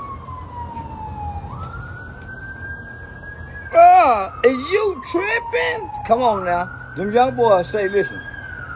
Young Boy got them Young Boys that shooting them things, man. Them niggas ain't shooting mace. Now, you leave them young niggas don't know nothing about that mace, young boy. You better leave them alone. I'm a nigga that like to spare young niggas. You hear me? Them young niggas ain't gonna want to spare you. I spray you. I hit you with the mace. Them niggas go catch a case. Fuck it. You better leave them young boys alone. Them young boys ignorant. They be playing them guitar with them guns. You hear me? They be playing them guitar with them guns, Draco. You don't know what to do. Nigga hit you with the mace and you ran in circles. Bruh, did you mace me? You tripping? Yeah, nigga. Fuck you talking about? You nigga wanna act like y'all wanna talk. Y'all try to jump on. Nah, man. So, nah, man, leave them young boys alone. Draco. Leave them young boys alone, man. Shit, nigga, I'm telling you this because I care about you now. I see you ain't, no, listen, them young boys, they're dangerous. Leave them young boys alone. Shit. Leave them young boy alone, Draco. Shit, I'm trying to tell you, man. Them young boy, man, leave them young boy alone. I'm telling you, man, leave them young boy alone, man. I'm telling you, better leave them young boy alone. Shit, I'm telling you, better leave them young boy alone, Draco. They got more than mace. I done seen them before. I'm telling you, them young boys are dangerous and they serious. And man, them boys, man, listen. Little Draco, listen. Leave them young boy alone, okay? I'm telling you this for my good and your good and for hip-hop's good. We don't need all these problems with them boys. Them heard a bunch of them boys go stirring up shit, man. There be problems in the whole rap industry. People can't have concerts no more and none of all that kind of shit. They fucking up social media, the vibe, everything changed. Man, don't stir the boy up. You hear me? If Draco, just don't stir the boy up. And tell Dirk to chill with that bullshit too. Nigga, y'all niggas just get money. Fuck, man, god damn, it finna be a fun summer. NBA young boy was talking about peace. Man, it finna be a fun motherfucking summer. Now y'all done stirred up some shit. Man, I'm sick of you motherfucker, nigga. Fuck is wrong with y'all? Do y'all know how much pussy you can get when niggas ain't fighting and shooting guns and making a girl run? God damn, nigga. You know how much money you can make, nigga, when them niggas ain't causing the ground to shake because they shooting them drakes. Man, god damn, man, shit, man, god, why, what you niggas mad for? You niggas got all the goddamn money in the world, man. Huh? What you niggas mad for? You niggas got all the goddamn money in the world, nephew. Huh? And I ain't talking to little Draco motherfucker, man. Draco just fucked up. Ever since I hit Draco with that maze, he been confused like a motherfucker. He don't know what's wrong. But I told him that's the effects of that goddamn maze. But listen, nephew, man, don't pay them boys no mind, nephew. Man, let them pussy ass nigga have it. Nephew, you know you a big dog. And then look, you growing up to be a tall young nigga. I bet don't none of them niggas want to fight you, man. You got them long arms and things, and you getting cut up and shit. No, say, nephew, let them bitch ass. All right. My bad, chat. My bad. I got Pluto in here. Hey, chill out, boy. He's super sad today. So my female dog, Princess, she went to training, and this nigga been sad the whole day, man. Like, he don't want to talk to nobody. He's just sitting down. But anyway, yo. Yeah. Okay. Cool. All right. Somebody said Charleston White sell out white. Blah, blah, blah, blah. What was he talking about? Nigga.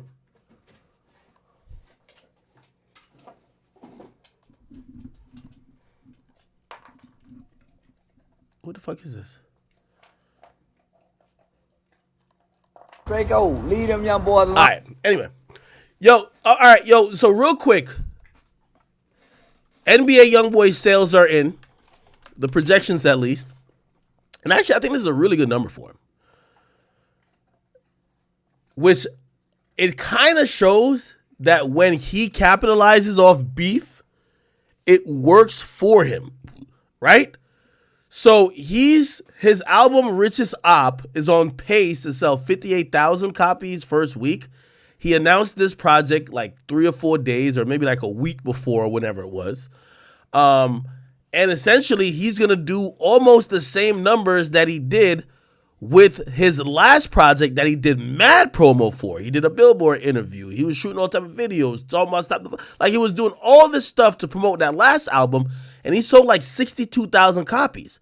This album is pretty much predicated off of the competition, beef, and excitement around him dissing Dirk or him challenging Dirk, whatever you want to call it. And it's about to do the same numbers. It just kind of shows that, beef does sell, right? Like this is the biggest proof that beef sells for these artists.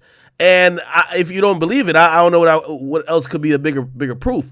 Do I think these numbers are good? I think it's good for this particular tape. I thought it was going to be around in the 40,000 something range, but him selling near 60, which that's what he did on his last album, I think that's a huge goddamn W. Some people says should have did at least 100K.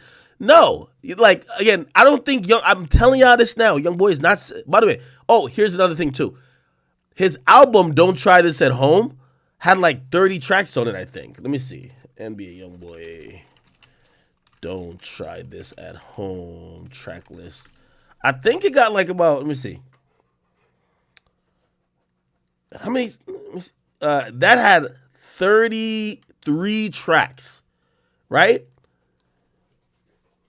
And that sold 62,000 copies. This one has 17 tracks, so half the amount of tracks, and it's selling damn near more. So basically, each track on this album is getting streamed more than each track on his actual album. So again, as people sometimes, kind of get caught up in this Dirk versus YoungBoy shit, let's be very honest and be very frank about it. Do they not like each other? Yes. But do they kind of leverage the fact that they are beefing to sell records?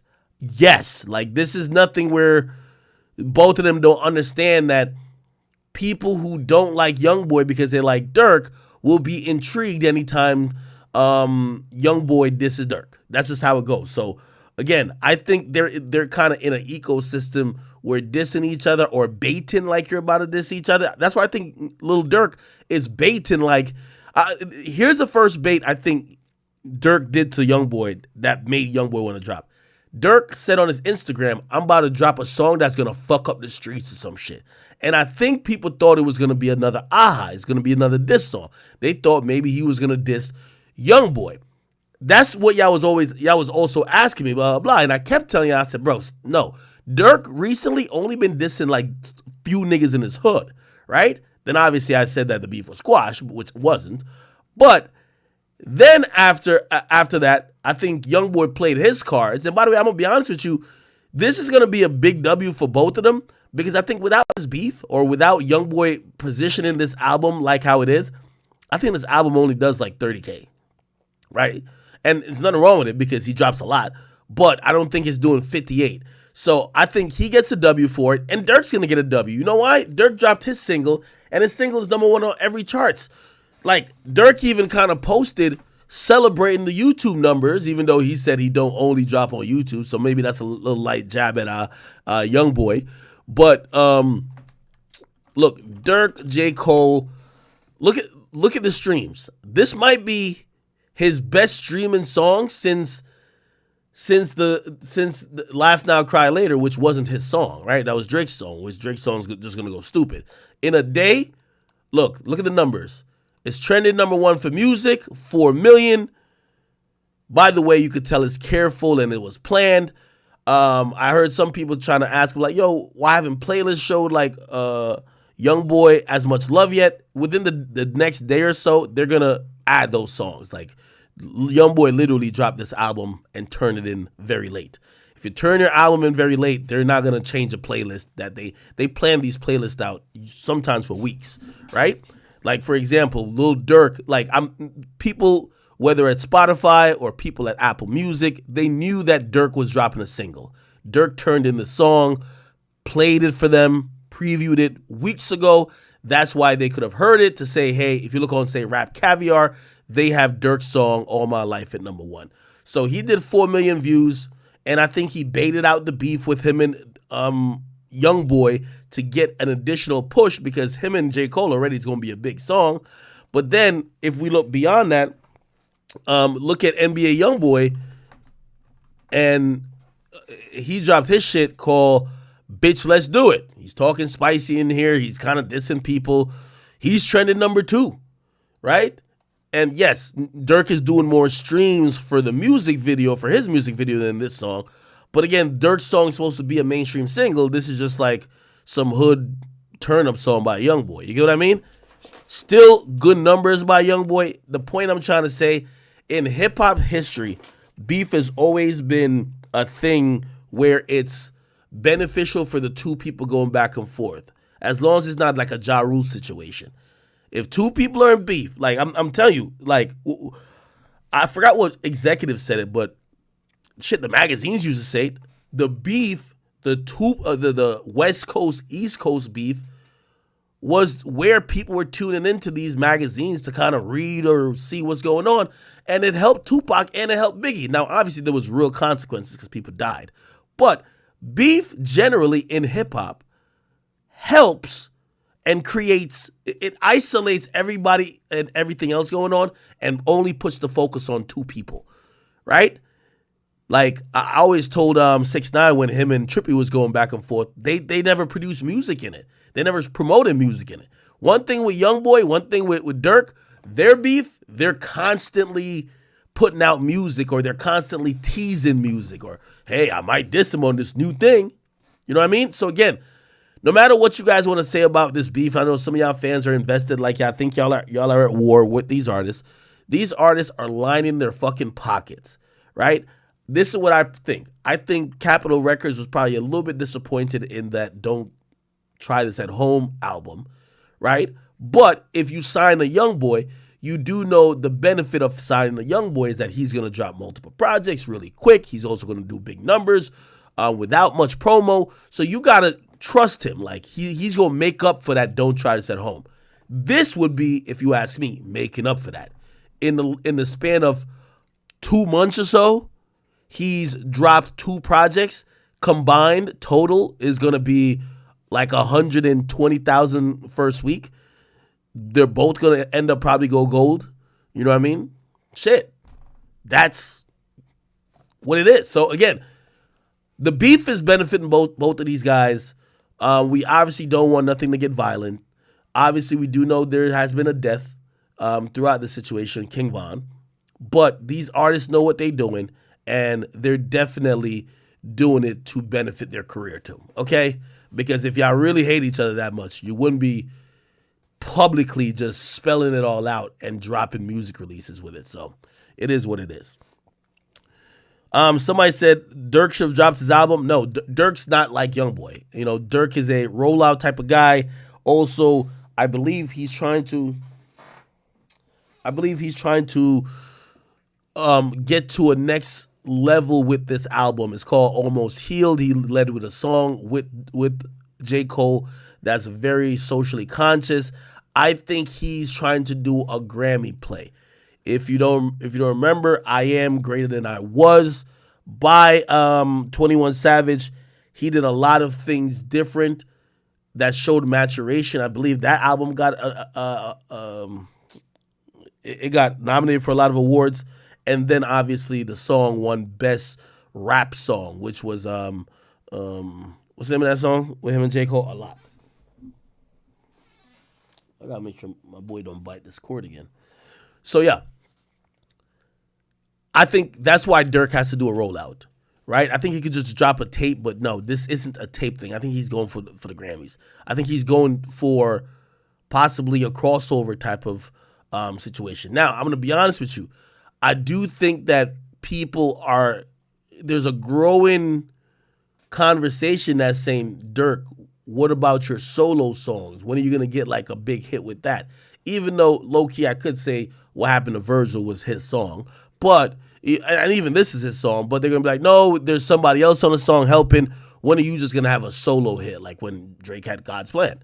I'm pretty sure if you ask me, and again, this is just me guessing, I think he's going to have a bunch of solo street records, but I think the majority of his targeted Billboard records are going to have features, which I don't think there's a problem with it as long as you have a healthy balance of the other shit. You know what I mean? Now, if nobody listen, like, you can't French Montana him in the sense like, oh, we don't listen to you at all unless there's a feature, because most of Dirk's music, if you ask me, that gets played from core fans or fans that kind of contribute to the mainstream but like could move the needle, I'm going to say it's those songs like Hellcats and Trackhawks.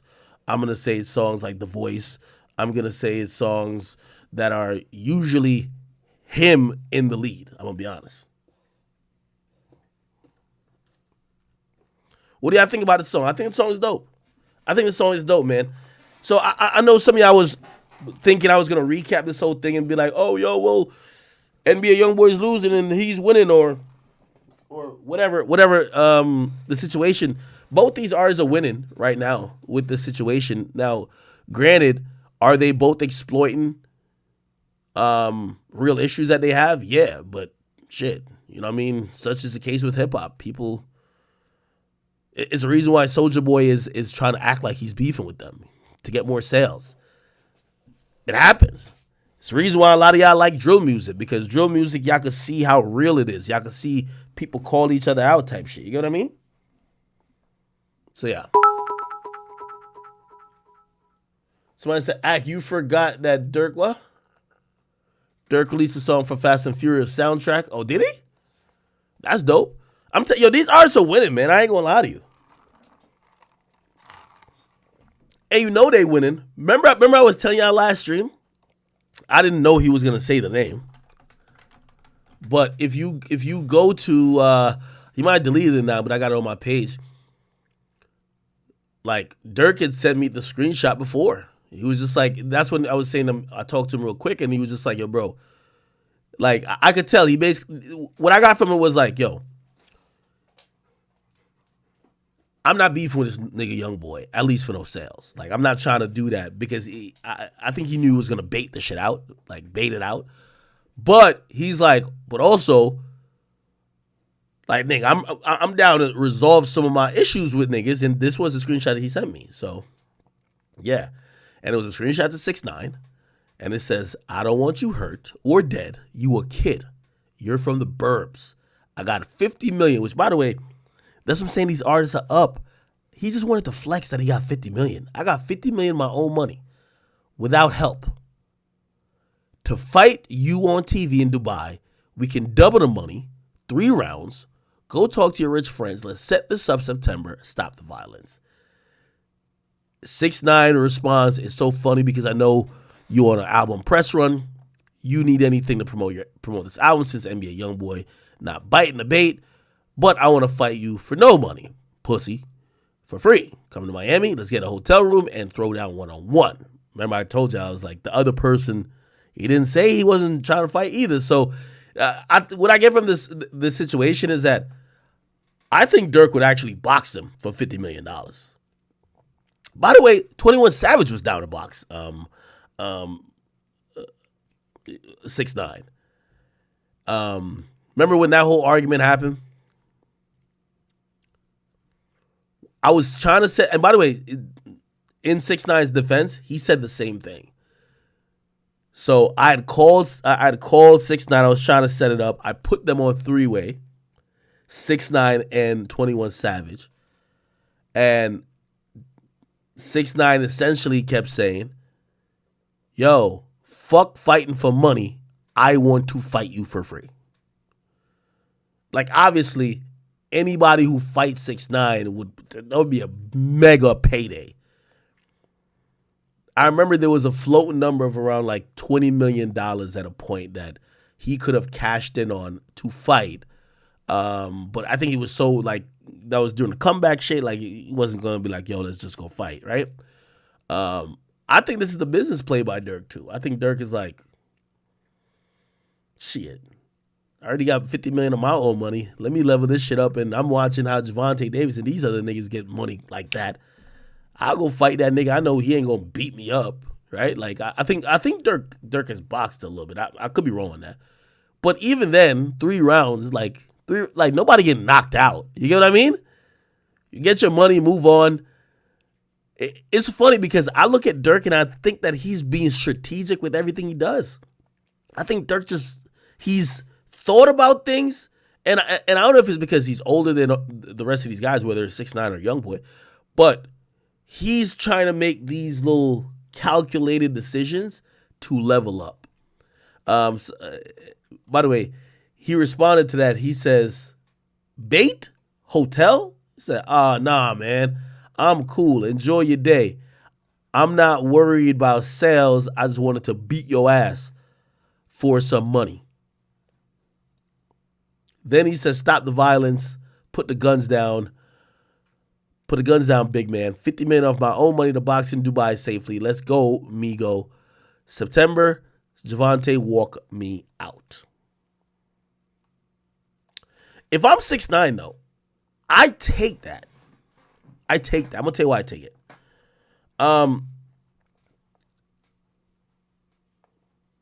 You already blackballed.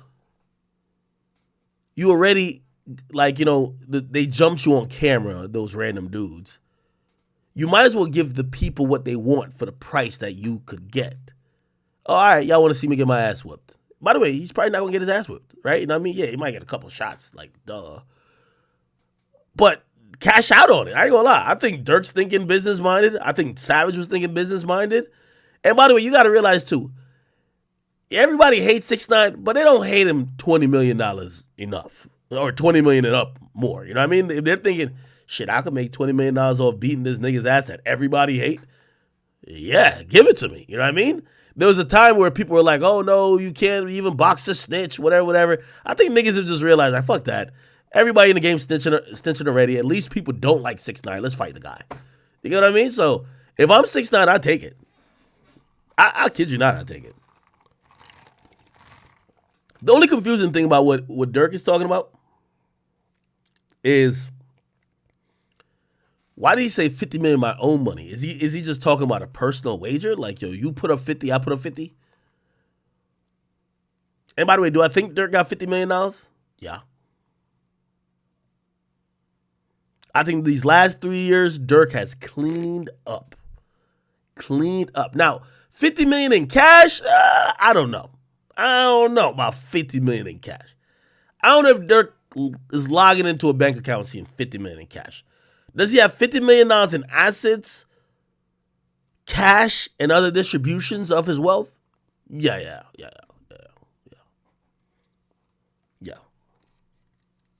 What y'all think?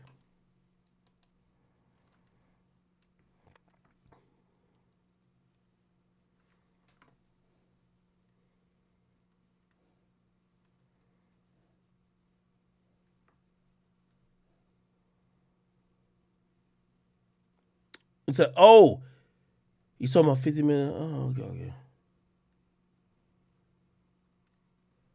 Now, does 6ix9ine have $50 million? I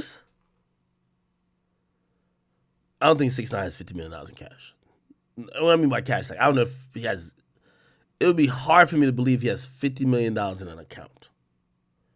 I believe that he has $50 million in assets. Like, he made a lot of money over his career. Shit, he probably have like $5 million in cars, right? $5 million in cars, probably another $5 million in like houses and shit. That's 10. Probably has like $1 million in jewelry, right? I could see him having like 10 in the bank, 10, 15 in the bank. So that's about like 25. I don't know. I think 50 is a lot though.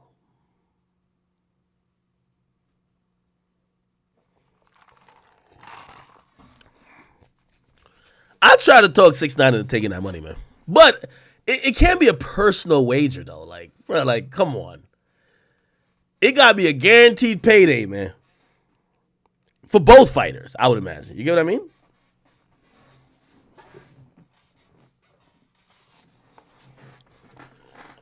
All right. Let me see. Somebody said react to YB's XXL interview.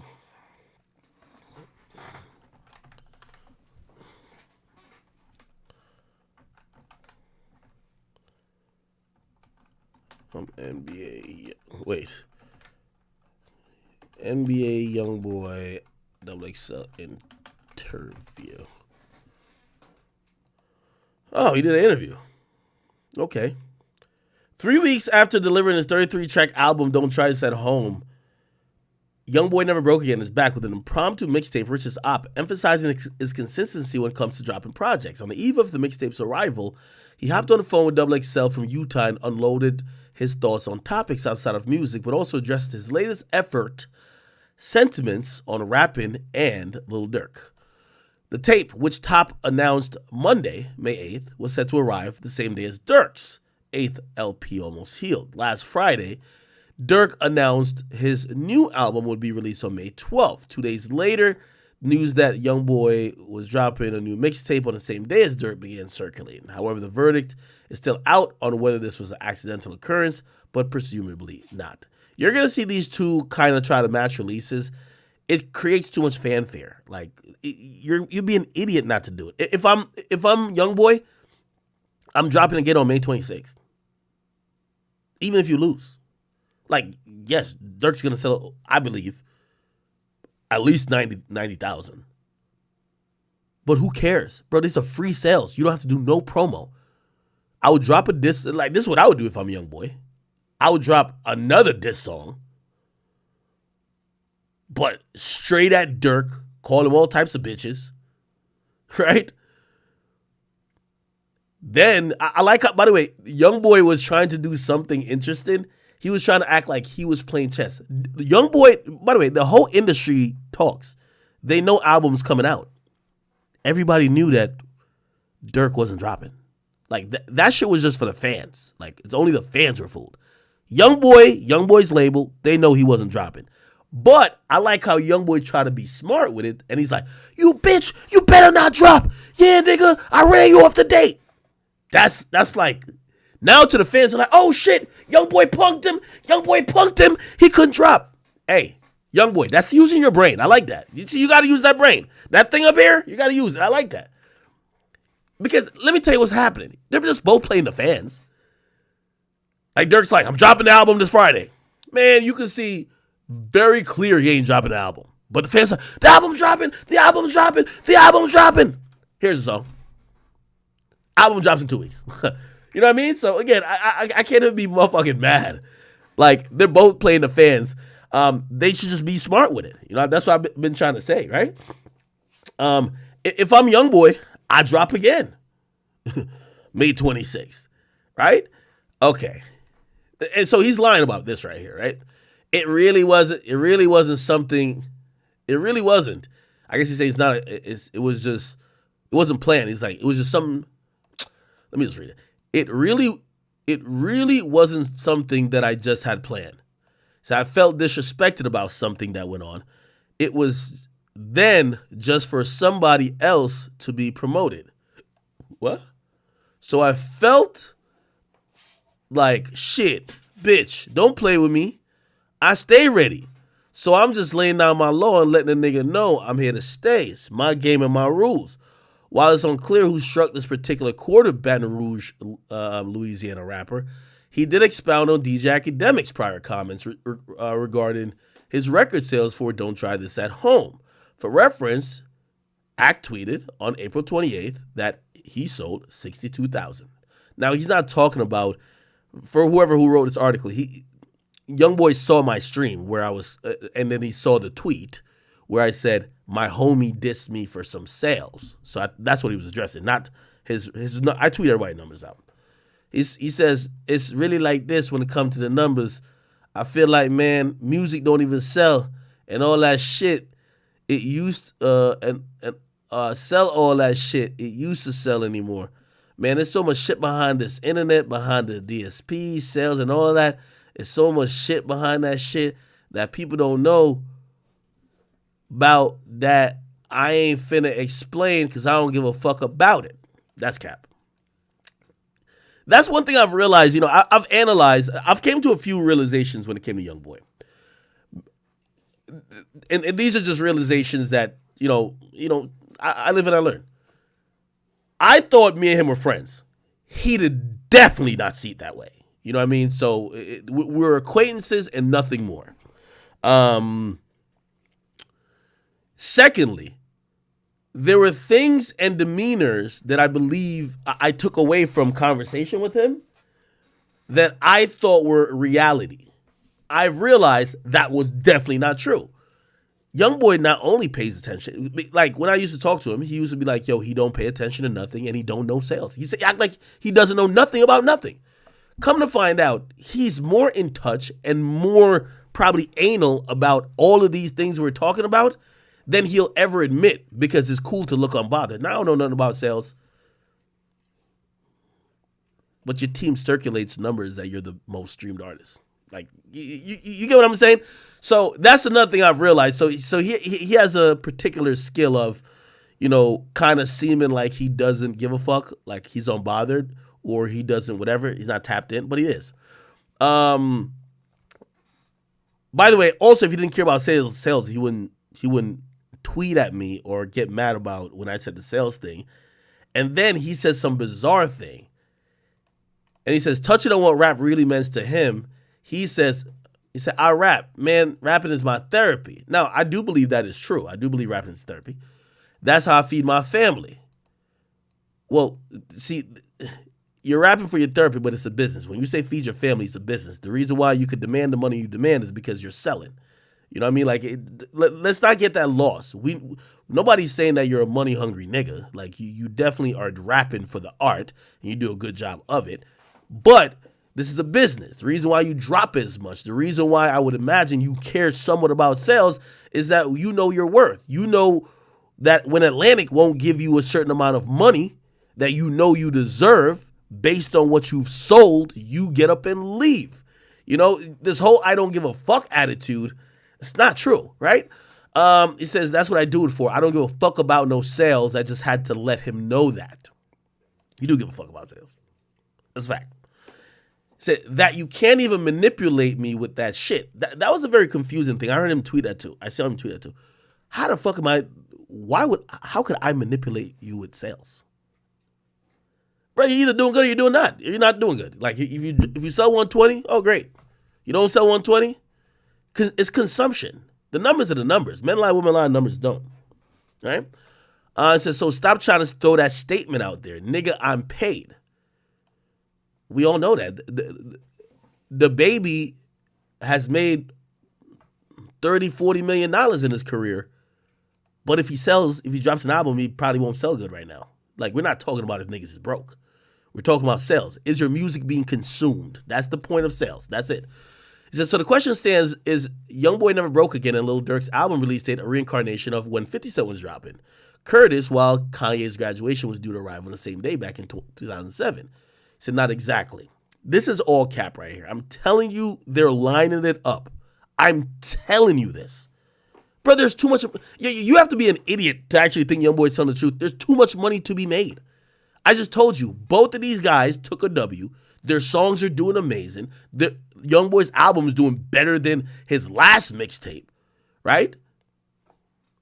No, his current mixtape's doing better than his last mixtapes, and it's almost matching what his last album did. Like, bro, it's a W for him, right? He says, hey, it's us, never them. Then he says, focus on who matter. Fuck that nigga album. You heard me? Tell him Top coming, and that's all that matters, man. It said Dirk album never dropped. Duh. So there won't be a race to see who's number one, who sells the most products. Instead, he released a new single with J. Cole and moved Almost Healed to May 26. NBA's initial decision to drop when he thought Dirk was releasing could raise eyebrows since there was a claim that they squashed beef. Last week, Academics confidently stated while he was on a live stream that the static between them had been neutralized. Lil Durk liked a tweet featuring a video of Act stating that they were no longer at odds as well. According to YoungBoy, he's actually been the one to promote less violence first, he firmly told XXL. When it comes to my Stop the Violence campaign, I look at a nigga like Lil Durk like this. Don't speak on that, cause you not a part of that, bitch. You don't support that. So as all this thing going on, man, don't bring up my Stop the Violence campaign, cause at the time I'm on it, was nobody on with that shit, bruh. So I'm still in my lane, he adds vehemently, and I'm still with my campaign, you heard me? But hey, man, it's gotta be known, stay the fuck out my way and don't mention my name. It's my game, it's my game and my rules. Regarding the Stop the Violence campaign, he shared with Billboard earlier this year that he's apologetic for the volatile impact his music has had on fans and vowed to clean whatever he could clean, but it's going to take time, just like it took time for him to get to that point. He also posted a video on social media where he was promoting an anti-violence campaign in November. He captioned the clip. He says, I'm dead serious for that shit. For the birds, focus on winning in life, bro. Stop the violence. Please, if you support me. Okay? Are they done with like his commentary? Let me see. Lil Durk girlfriend India Royale and YoungBoy traded some shots at each other social media in March. Just last week, academics stating that Dirk stated that Dirk beef was no more. Dirk posted on social media, I ain't friends with no niggas. No name was mentioned, so the message was apparently a subliminal. Days later, YB sounded off on Dirk and on Ack on Instagram Live. Dirk, you a bitch, you a nasty asshole, and it's shown. And academics, you're a pure fat hoe who mouth gonna be the reason. You from now on, invalid. I don't know what that means. LOL, you ever realize you only get a buzz when one of your friends die? Think about it, scary bum bitch. You know I ain't lying. Haha, fact. Okay, all right. So, okay. I'm not buying this at all. I'm not buying this at all. If you ask me, honestly, I don't think YoungBoy is in a video making fun of G-Money dying with the pillow thing. Like, you're not making fun of this guy if you want the violence to be stopped, right? Supposedly, I had squash. Like, come on. The Stop the Violence campaign by YoungBoy is completely fraudulent. I think that was an opportune time for him to do it. That would have probably pleased the court to ease maybe some restrictions and probably look better. But I think after he dropped his album and he started dropping some music that was a little bit different in nature and it wasn't hitting, he realized, like many of these artists realize, people like you for violence. And if you start preaching positivity, it's one thing to say it in words. If you start rapping positivity, they're going to stop listening to you. They come to you for violence. They don't come to you to be their pastor. Okay? A lot of artists get some consciousness. We heard Meek Miller one time say he's going to stop rapping about violence. Even 21 Savage at a point says, oh, no, he wants to talk more about financial literacy, which he does. But that's all good outside of music. Your fans of these gangster rappers only want to listen to them for violence. So what did YoungBoy do? He reverted back to violence, okay? It is what it is. It's like, we could call a spade a spade, right? Like, you know what I mean?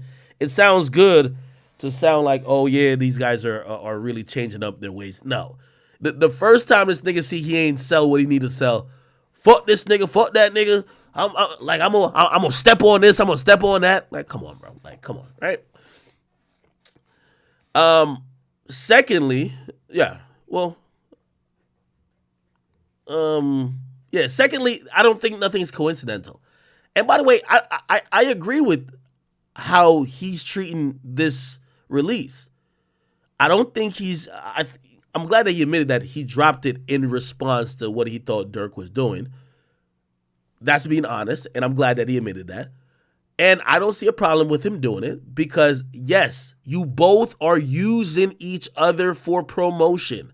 So if he's using you, you should be able to use him. I don't have a problem with YoungBoy doing it.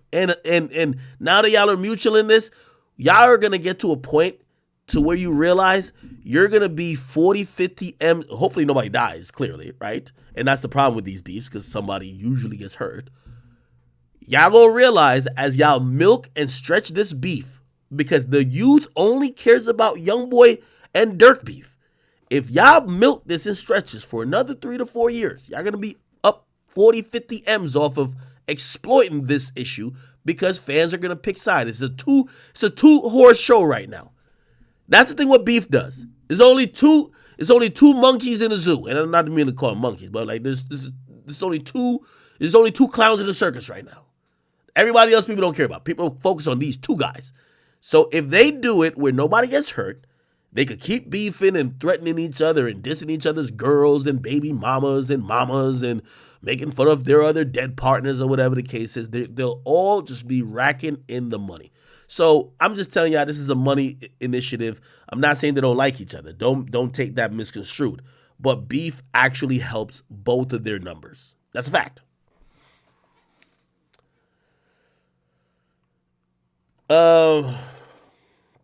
Yeah.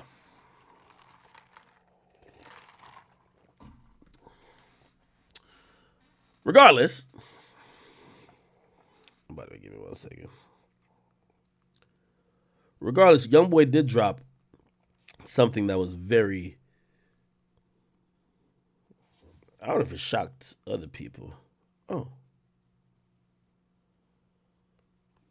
Okay. YoungBoy did drop something that shocked a bunch of people, and that happened to be this song called Fuck the Industry. Fuck the Industry Part 2. Now, he dissed a bunch of people in the song. And in him dissing people in the song, it kind of revealed his thoughts towards certain shit. This fuck the industry thing made me realize, because I feel like I've been at the place where YoungBoy is with that, like that fuck the industry stance, except sometimes it's like, you're not saying fuck the industry because you just don't want to be in it. You're also saying fuck the industry. I didn't even get the proper invite. Like, I'm fuck the industry because I'm not invited. Kind of shit too, which ain't nothing wrong with that. You know what I mean? Shit, especially when you are as big as YoungBoy, you can do what you want to do. But I'll read some of the lyrics and then we'll try to break it down. Top say, fuck all these niggas all in the industry. By the way, I've told y'all, YoungBoy is big enough where he by definition is part of the industry. He might not fuck with other people in the industry, but he's by definition part of the industry. You get what I mean? Like, for example, I'm not cool with the majority of people in media, but by just definition of how big my media platform is, I am part of the industry when it comes to hip hop media, regardless if I talk to other niggas or not. So once you're that successful, you become part of the industry. That's just how it goes. Whether you're friendly with everybody or not, that's another question. Anyway, he said, bitch ass niggas clicking up and think they gonna finish me. Bitch, I take these millions and get at you. Ain't no getting me. Bitch, I send them hitters at you. Boy, don't say that shit to me. Talk to Drake Cross FaceTime. He wasn't feeling me. Told me that he fuck with Dirk. Damn, that shit getting to me. Now, I'm going to be honest with you. I think this right here told me one important thing.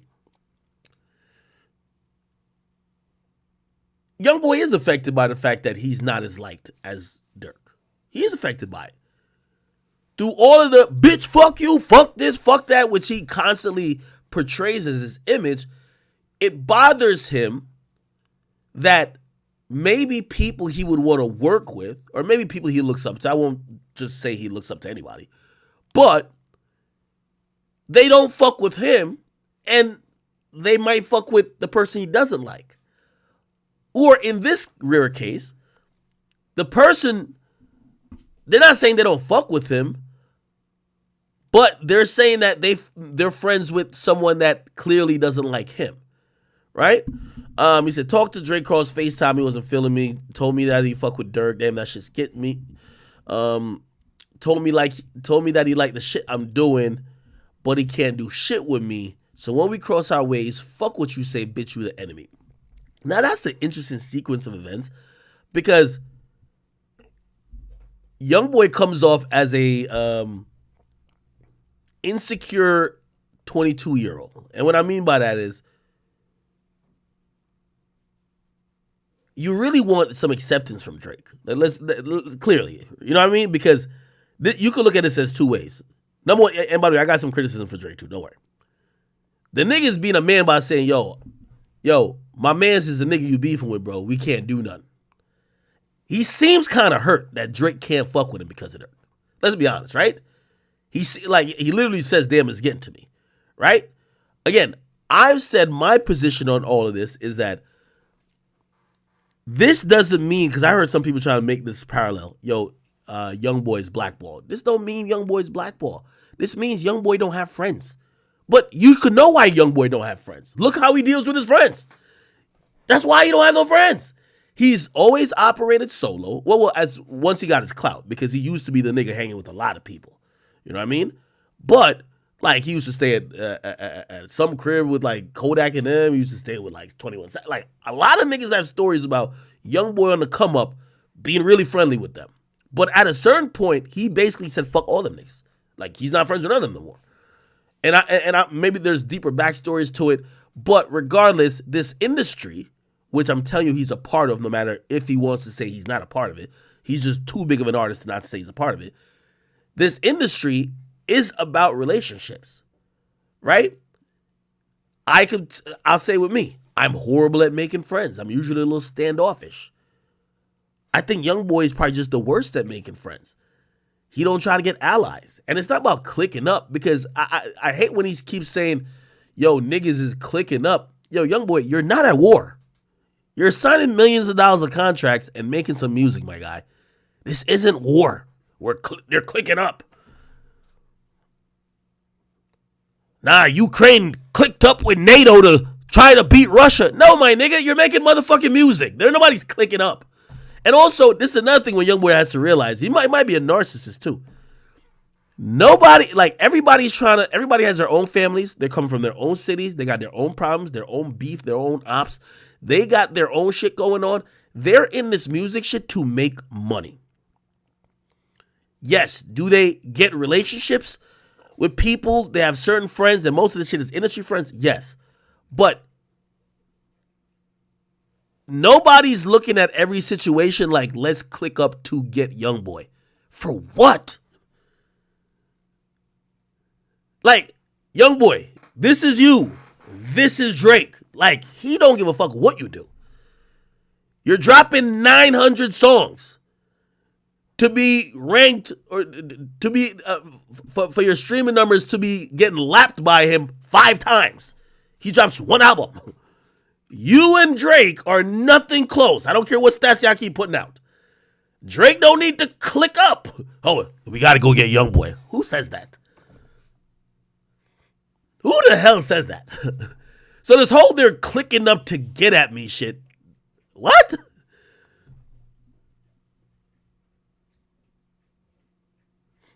Nigga, just keep it 100. You wanted a Drake feature. Drake don't want to work with you.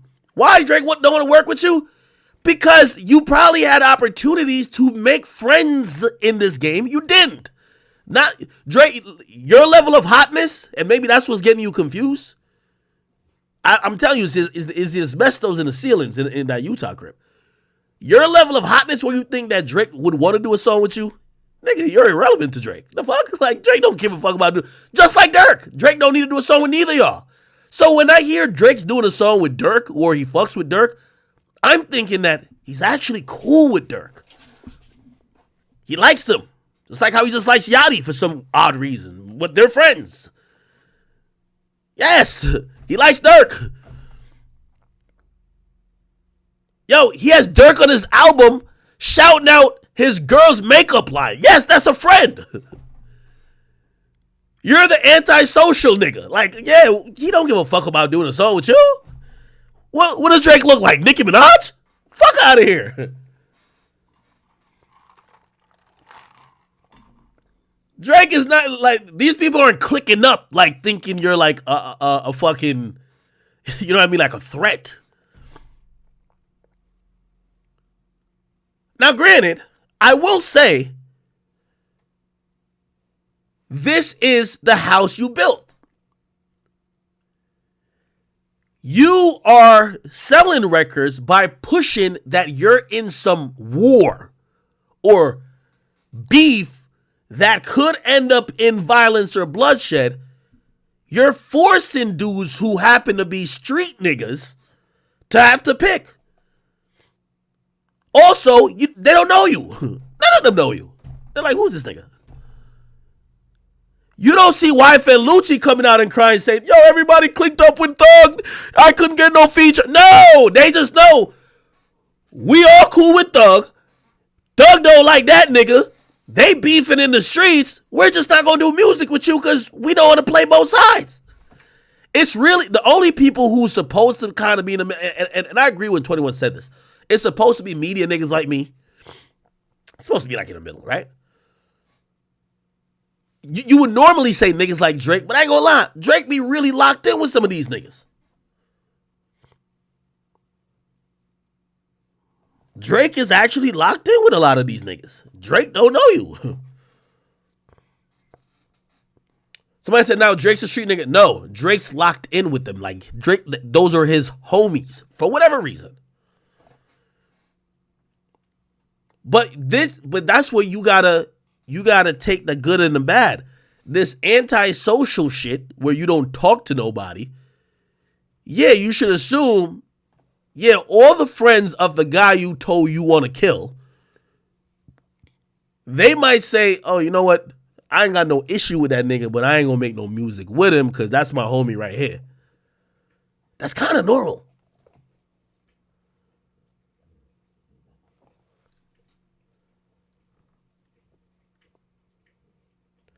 Somebody says, but okay, let me ask you this. Doesn't YB know Drake fucks with Dirk? So why is the pass for Dirk and not for...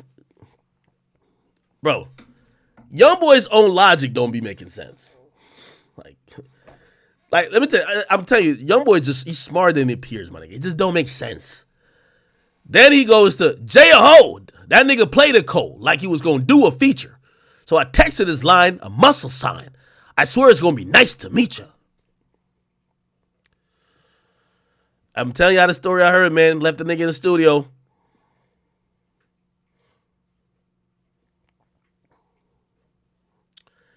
But this is the reason why I look at songs like this and I'm like, okay, if I didn't do a song, whatever, or let's say there was a little strained relationship, y'all could work on it. Once you diss a nigga, you just seem like you're just dissing him because you think he's clicking up? You think he cares? You think J. Cole, the nigga he's a 3-point specialist that comes off, he's a 13-man on the bench in Ghana. You think, and he be just riding around bicycles in New York. You think he's riding around on his fucking BMX bicycle like, man, how could I click up with them niggas to keep YoungBoy out the industry? What the fuck? What are you talking about? Is this nigga okay?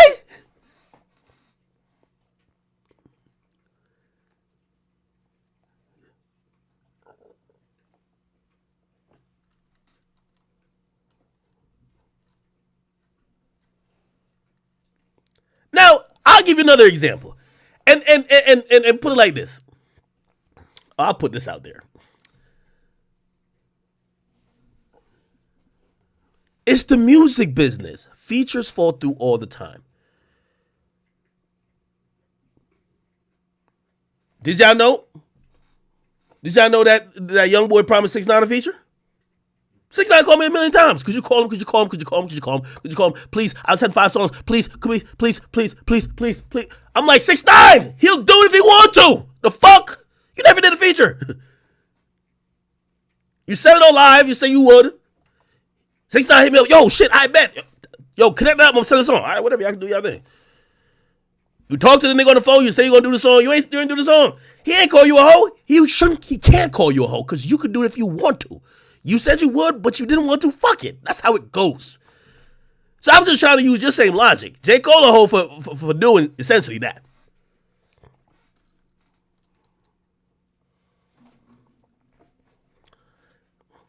By your logic, and y'all know this to be true, listen, after verbally promising to feature the 6ix9ine, they came back and they said, Whack 100 knows this is true too.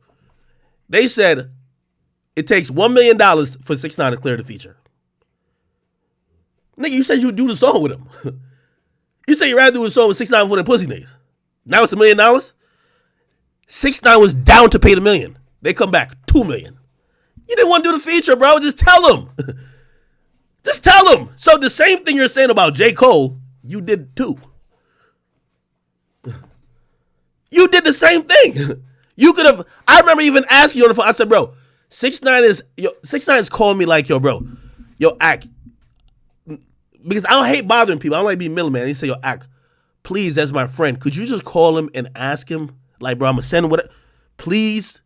Like I'm like, yo, bro, I hate begging people for shit, and it's not even. I ain't got nothing to do with it. He was like, yo, bro, just try to see if you could get him to do it. He said he was gonna do it. I'm getting the feeling that I'm like, this nigga ain't about to do this song, man. Shit never happened. That's just what it is.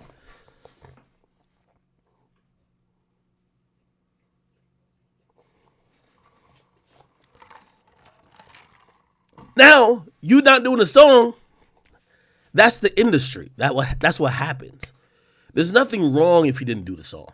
Even though you probably shouldn't have like promised it or whatever, because y'all talked, whatever. But who cares? Who cares? You know what I mean? Imagine J. Cole did the same. J. Cole's a hoe. What? How is he a hoe?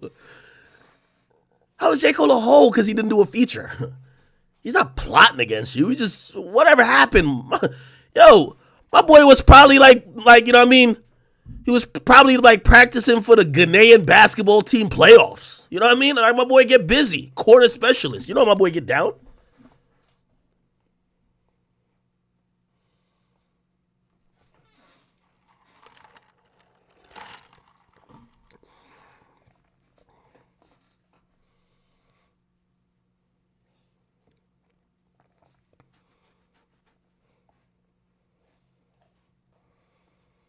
Somebody say he ain't confirm it. He just said he'll do it before he does it with Dirk.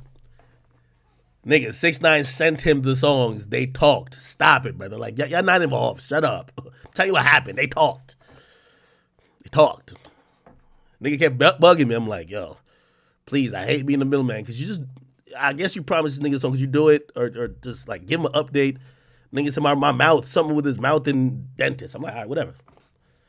Spun the nigga for like 2 weeks or 2 months. And it was longer than that. It was like 3-4 months. Spun that nigga. 6ix9ine swore he was getting a song from YOUNGBOY. And they're like, yo, yeah, no, he'll do it, but he need $2 million. Shit.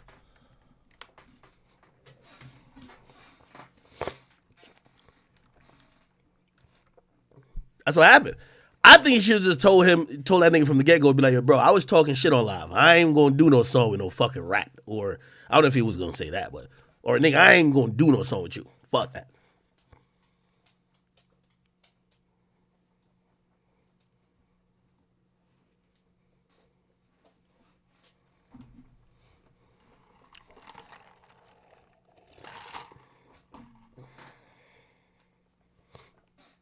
Somebody said, what? You don't want people to choose sides over... Wait. Oh, okay. That's a good point. Somebody said he don't want people choosing side over beef they're not involved. Wait, does he think J. Cole... I think this song must have been... Wait, are y'all saying you think he dissed J. Cole after he found out J. Cole had a song with Dirk? Okay, that could make sense. Okay, maybe that's why. Okay, if that's why he dissed J. Cole.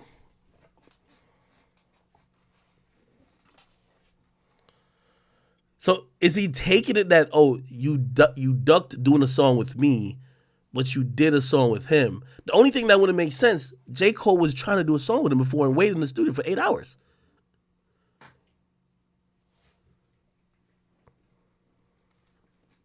That's the part that don't make sense to me. J. Cole waited in the studio for 8 hours, nigga.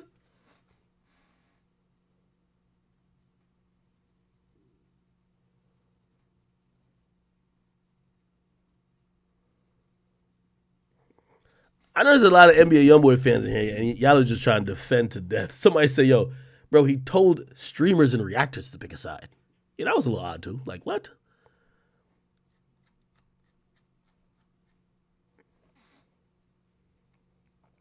Somebody said, now you believe everything against YB. Boy, I only tell y'all the truth. I don't give a fuck if you believe it.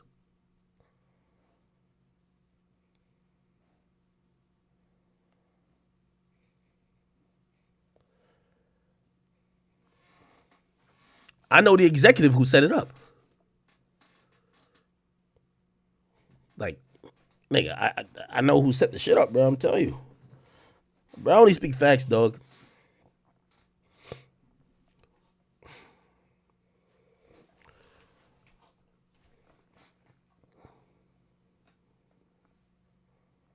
Someone said Kodak ain't pick a side.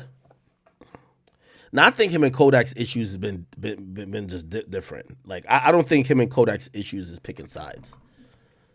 I don't think him and Kodak issues is picking sides.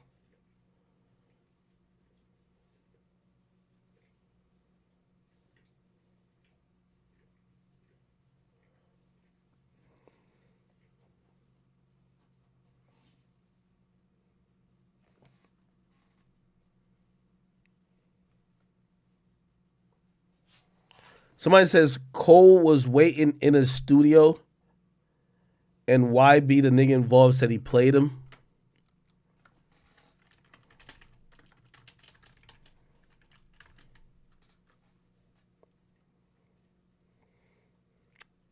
Hold on.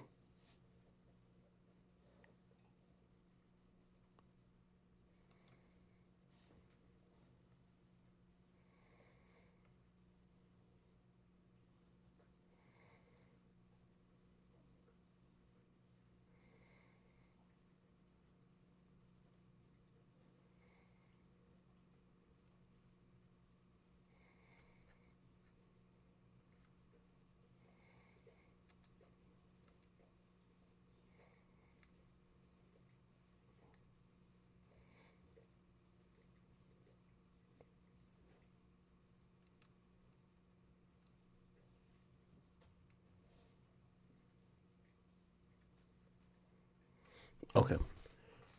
All right. Yeah, bro. Again, I don't know the nature of the timeline of what YoungBoy talking about. I'm just telling you, nigga, very credible. There was a time that was when that nigga J. Cole was trying to do songs with all the gangster rappers, bro. They booked a session. The nigga went there. The nigga was waiting supposedly, and then what came back was that YoungBoy wasn't in the right mental state, like, you know what I mean? And he didn't want to come in and fuck up the vibes, which kind of makes sense, but still, you know what I mean? So I don't know if it was that time or maybe it's another time. Yeah, if you ghosted me and now we got to work later, I might ghost you now. Sorry.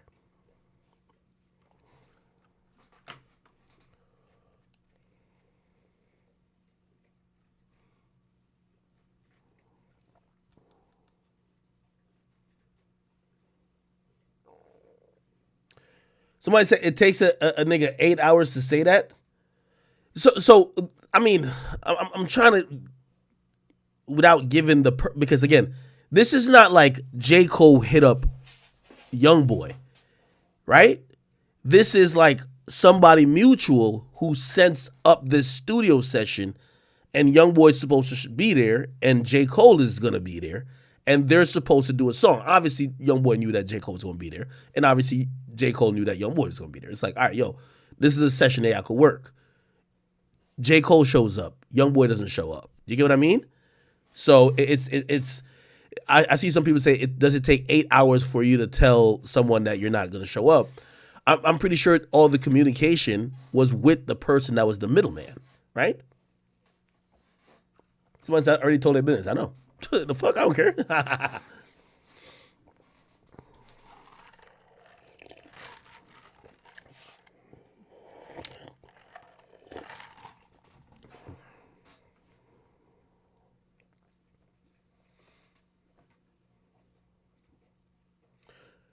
Didn't somebody say that Drake don't got to pick a side? I agree. Yeah, I agree. But I'm going to keep it real with you, though. I think the way Drake be, again, I don't know. I only know musical Drake. Drake be fucking with some of these niggas like he in the trenches with him, bro. So I can see why Drake was going to be like, nah, dog, like, put it like this. Remember when Drake was going through it with Kanye, right? Dirk, who's from Chicago with Kanye, start throwing up CLB when Kanye starts showing love to his op. Who was his op? Ruga. So he start, I'm fucking with CLB. You get what I mean? He started putting up some Nocta shit too. It was like, I'm fucking with Drake. Trying to let me know, like, oh, where are you fucking with my op? All right, bet. What the fuck is my dog doing?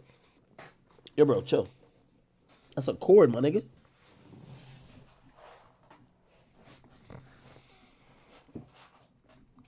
Move around, bro. So I could see how maybe Drake probably think he's returning the favor, or he's just kind of keeping the same energy, where he's like, if homie, like, he wasn't fucking with Kanye West, fucking with his op, his new op, which is in music, ironically, which Ruga's in music too, but that shit stemmed from Chicago. NBA YoungBoy, I did 2 songs with Dirk. I'm showing him mad love. If I do a song with YoungBoy, now it feel like I done switched sides on him type shit. So I think it's a show of respect for him to even be on the phone with YoungBoy. Because if he really don't fuck with him, why even be on the phone? But he got on the phone with him. So I think he got on the phone with him to be like, I ain't hating on you type shit. Like, shit, I see what you're doing, yo, you fired. Keep going. YoungBoy was trying to get a feature. And he probably said, I can't do nothing with that. I can't, we can't do no song type shit. Why y'all think Drake entitled to give every nigga a song?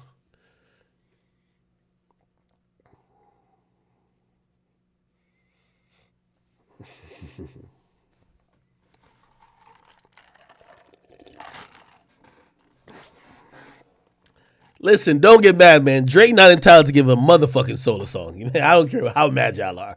Okay?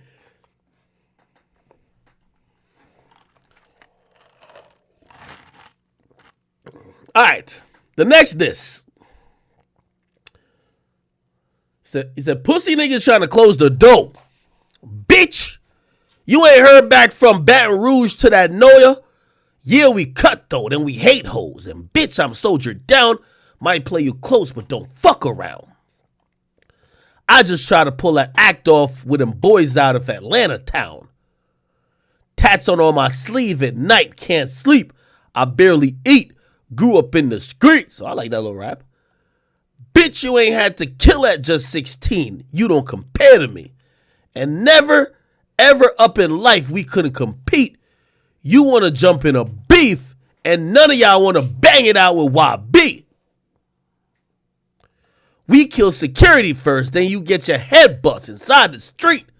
We probably burn a shirt across it, be your face across that T. Oh, damn. Yo, he slurs on this diss. Like, you see, I Hate YoungBoy. That song is very clear. I like that song. Like, on this diss, he kind of slurs a lot. You got to kind of read the lyrics. Obviously, it's clear because, right? But then the chorus is like, hold on, so they've been trying to X me. That's not him, like, trying to allude to XXXTentacion, right? No, right? Gotta tell a bitch, hold on, get your roll on. Gotta be about that murder playing with me. At night, my wife pray with me. These niggas ain't staining me. I said, oh, I just want to get them gone. And I know when the rain pours, it could be me or either of them that's gone. Verse 2, so I'm ready, nigga, with these millions. Getting at you bitch niggas. You don't deserve it anyway. You ain't out that dirty anyway, so fuck you, nigga. Trying to bring me pain, I don't do no whole shit in this game. Like I ain't a man, nigga. What the fuck is you saying? Like I don't bust brains. Playing with me, Lil Yachty. Mad about JT. F word. Bitch play with me. By the way, YoungBoy is one of the last niggas who could say that word, man. Like, yo, that word is that's a very, I'm surprised the DSPs didn't edit that out. Rappers nowadays don't really say that word.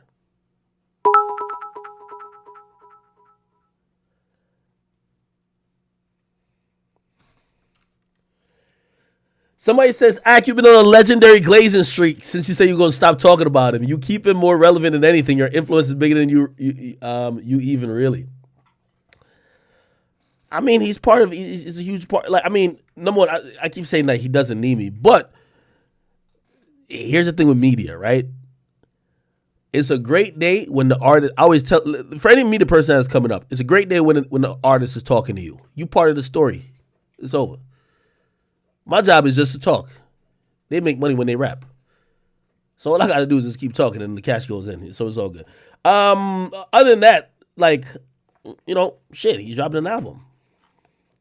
I haven't posted about him. But I don't think that matters because, I don't think it matters? I think it's the conversation that keeps going on. Which, in a weird world, I've seen a comment about it. They say, yo, Ak, imagine if he did, like, well, people thought I was in on it. They're like, yo, imagine if Ak and YoungBoy was in on this because this is, and not saying him just dissing me, but this whole shit, he's the number one conversation right now. Right? Bro. I don't know if he got that 200 IQ to fucking do that, but what the fuck? Bro.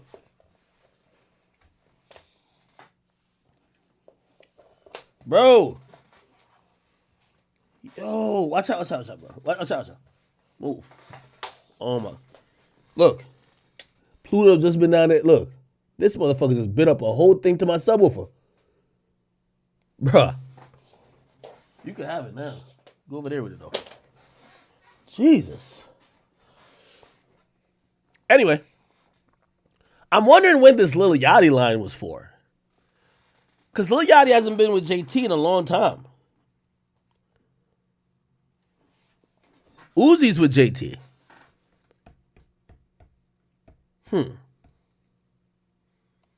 When was Yachty mad?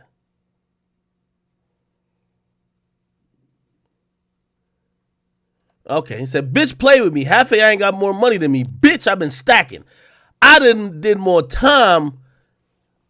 He said, I done did more time than more time you niggas spent inside them trenches. How much time did YoungBoy, is he talking about time in jail? He said, ever had a nigga beat your mama and now that you're older, it's time to kill him? Or put your dirty clothes inside a pillowcase? You pussy niggas. Singers putting tattoos across their face. Fuck wrong with these niggas. Using hood niggas to grow your face, bitch. I see that, nigga. Nigga, you a trick. And that's how you know you'll never be in the you never be known in the trenches. Trying to think of something else to say. Trying to think of something else just to say, I hate you niggas. Nigga, bring your bold ass to Salt Lake. You a gangster, nigga. Go ask Jay Prince. I kill your daddy, bitch. I ain't worried, nigga. What is this about? I can't tell if he's dissing Jay Prince or not.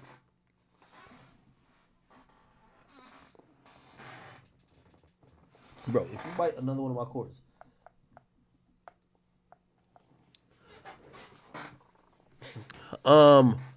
He says, I got Stunner with me and bitch, I got a fee. No, I think he meant I got fee, that's his manager. I got Stunner with me and bitch, I got fee. That's to get the money with me. Yet, is he dissing Jay Prince?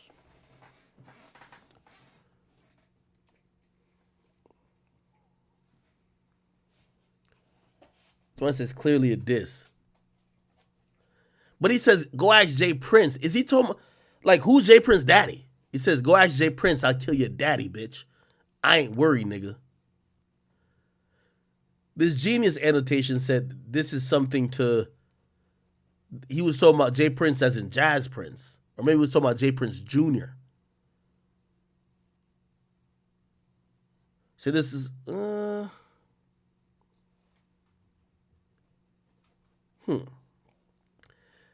He says, I got Stunner with me. And, okay. That hitter came all the way from New Orleans that split him in an apartment. So, Mr. Rap Boy, shit like that, what got me as a target, don't forget it. I paid them young niggas. Word round, they claiming they gonna kill me. I birthed you young niggas, and bitch, I'm about to kill an infant. What the hell? Said, hold on. All right, damn.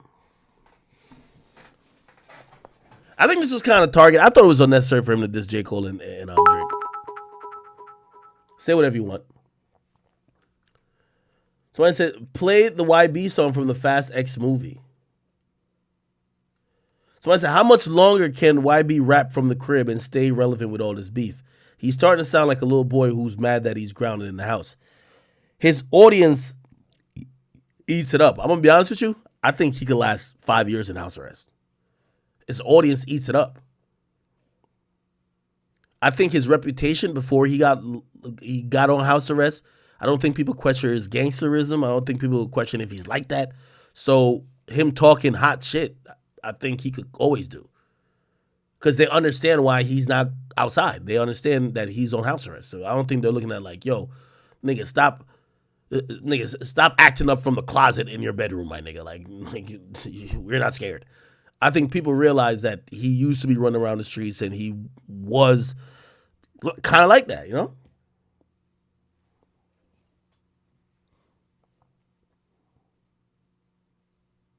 And also, I feel like YoungBoy makes a genre of music that's like, it's like rebellious teen anger management music, just upset at everything, cursing for no reason, and just wanting to hurt somebody. I don't know. It's a little bit. I think kids, especially like 16-year-olds and 17-year-olds, I think they resonate with that.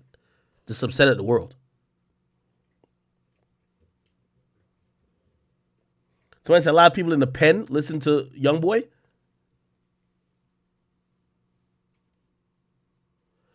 Have you ever been to a club and hear them play YoungBoy? Somebody say he's rapping at Drake, the whole second verse. Really?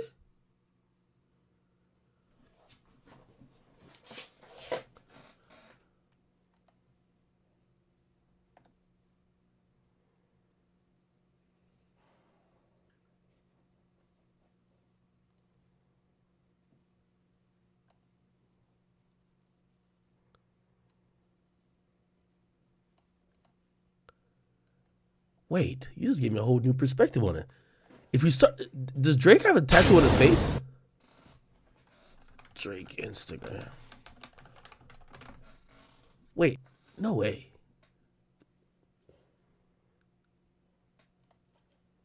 Nah, Drake don't got no face tat. Wait, is that a face tat right there? Nah, Drake don't got a face tat. Does Drake have a face tat?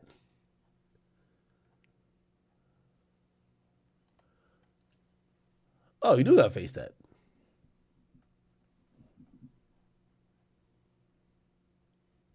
Is he calling Drake? He says singers putting tattoos across their face. He said across their face. I don't know if that's it.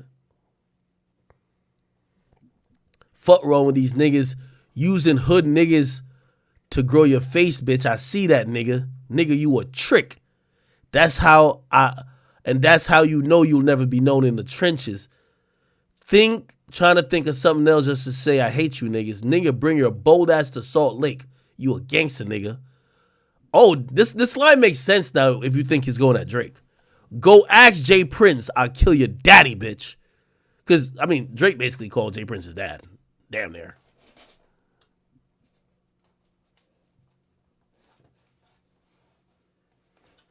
Maybe it is at Drake. This kind of looked like it's at Drake. Whoever in the comments that said that, like, you're smart as shit.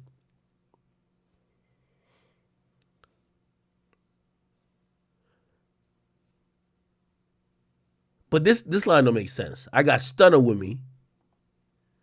That's Birdman. Birdman love Drake.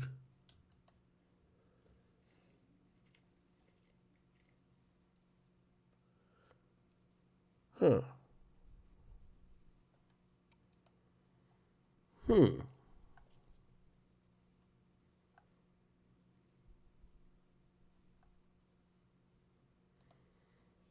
why the hell he just named Drake as an enemy though? Maybe this shit's deeper than I think it is. I don't know.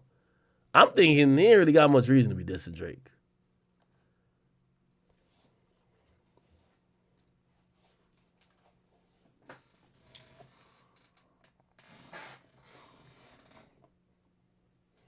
Okay. So it's obviously Birdman's with YB. Bro, like Birdman's making money still off Drake. Someone says Stunner is not, bro. No, he calls Birdman Stunner. I know this is a fact. He calls Birdman Stunner.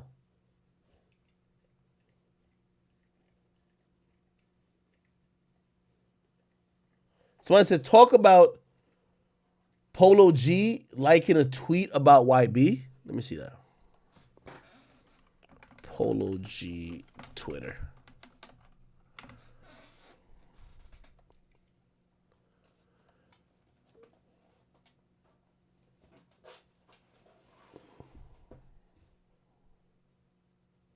Where did he like a tweet about YoungBoy?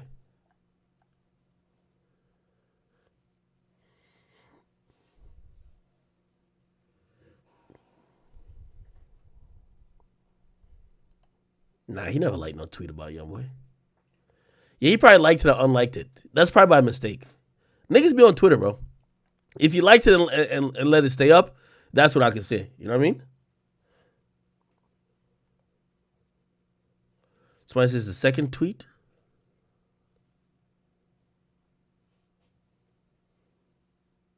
The second like tweet? Oh, he still got it up. My bad. I'm slow. He says, I could proudly confirm Polo G's better than YB. Oh, shit. He did like it.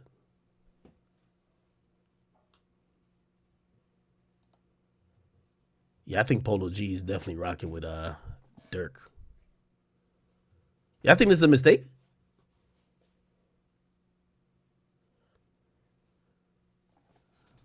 I don't know if this is a mistake. But why like a tweet? Why not just diss him in the song or something like that? I don't know. But I did hear one artist say they be so tired of like apparently, like, I don't know if these are real people or bots. Like these YB bots, all they tweet is YB better, YB better, YB better every day, right? And I've heard an artist say, yo, it's not that they don't like YoungBoy, but they be tired of seeing that shit in their comment section. So they be like, man, nigga, fuck all that, nigga, I'm better. You get what I mean? So maybe he's seeing that a lot, and then finally somebody tweets out, I could proudly confirm Polo G's better than YB, and he just liked it. I don't know. Maybe I'm copping too much pleas for him. If this ain't a mistake, he getting this next. I ain't gonna lie to you. YoungBoy's on crash out mode, I think.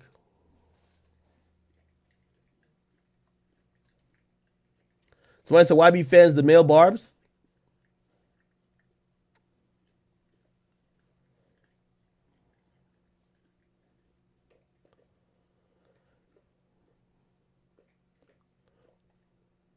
Okay.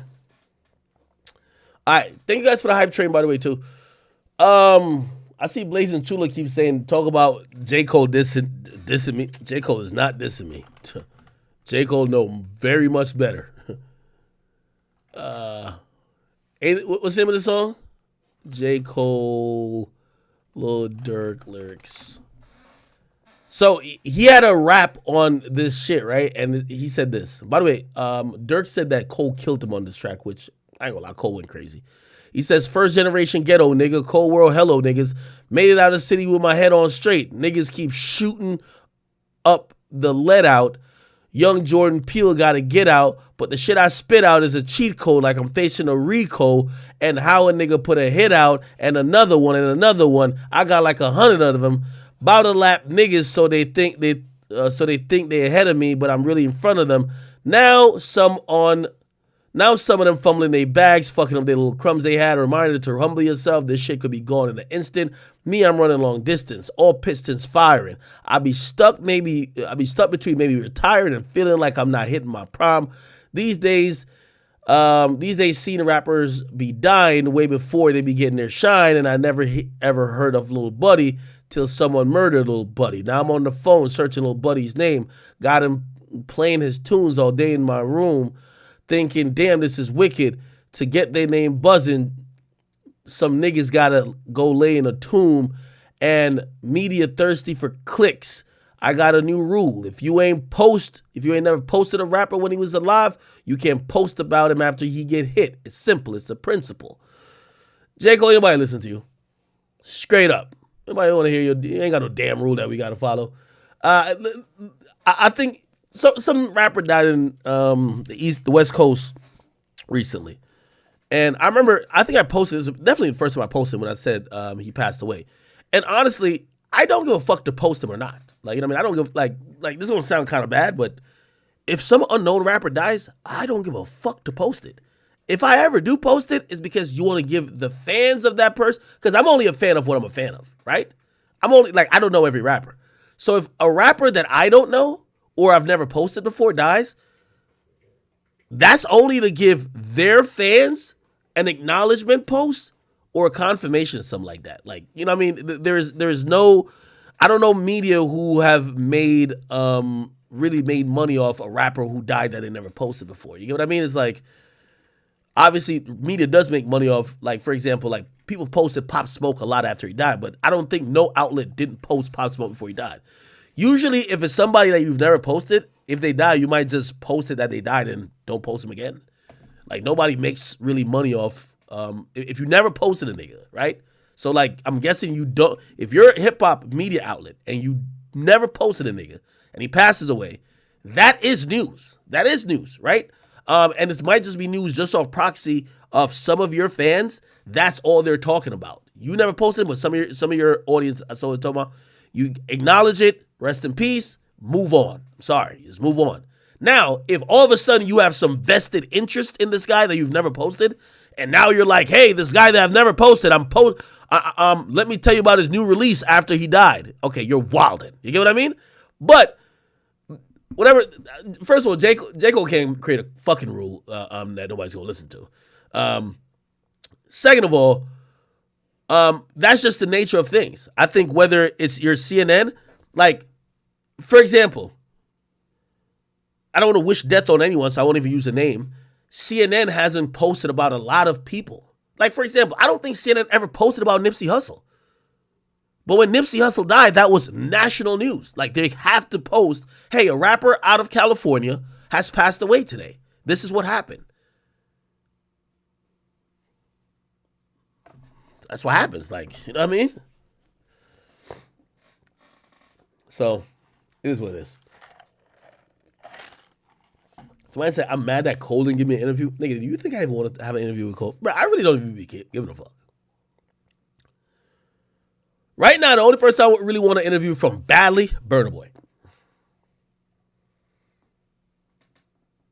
Somebody said, you means black media. Yeah, but I don't think black media does that. Like, they'll post an acknowledgement. Like, for example, say little KK. If Lil KK from Kansas City passes away, right?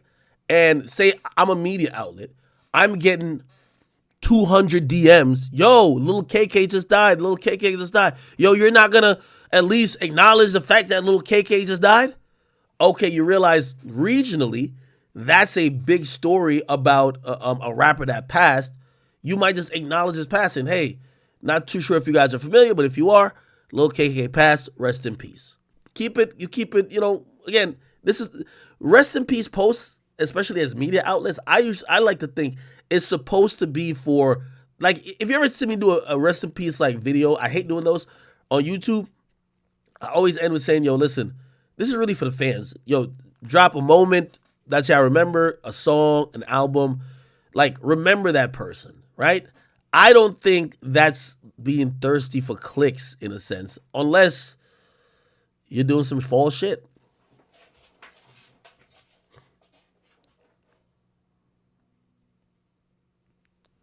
And also, I then think about it, I'm like, well, if you think media is exploiting the death of, like, say, a rapper, what do you think the 6 o'clock, do you think the 6 o'clock news is well, I mean, you might, I don't know. Regardless, I don't give a fuck what J. Cole says.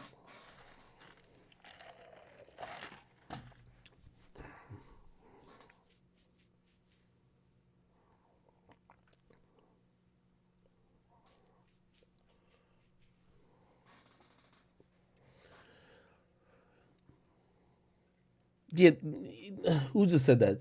Yeah, chat nigga, I agree with you. I think fake love would be, and I haven't seen that though. I've never seen someone never post an artist, and as soon as they die, they post them all the time. You get what I mean? Like I can't even name one artist like that. That maybe people just haven't posted at all, and now that they die, it's like every day a new post about them.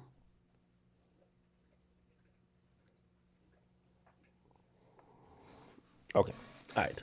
Let me keep this shit moving, man.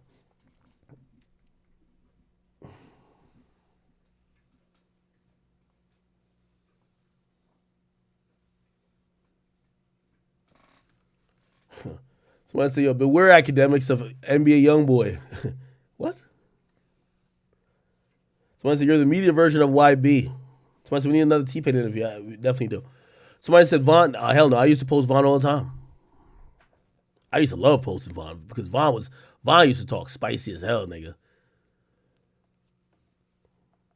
Hip-hop was more lit when Vaughn was alive, clearly. Somebody said I did with King Von. Nigga, are you dumb? Nigga, I was a huge King Von fan. Nigga, I did an interview with him. I did his last interview. Like, I be just saying any type of nigga's name.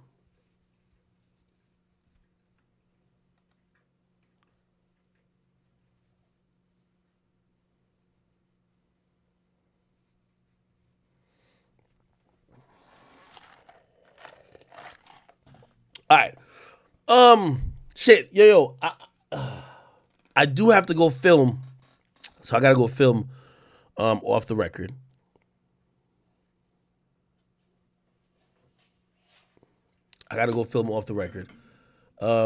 Give me some quick topics. Let me see if I can knock it out in 5 minutes or less.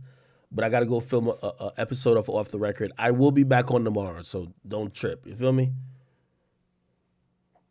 But I got to go film an episode of Off the Record. If you guys don't know, I dropped an episode today with Skilly Bang, popular Jamaican superstar, or Jamaican dancehall superstar. Like, he's really good, makes really good music.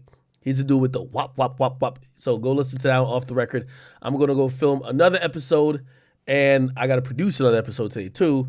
And, yeah. Somebody says, Ak, are you on the job 24/7?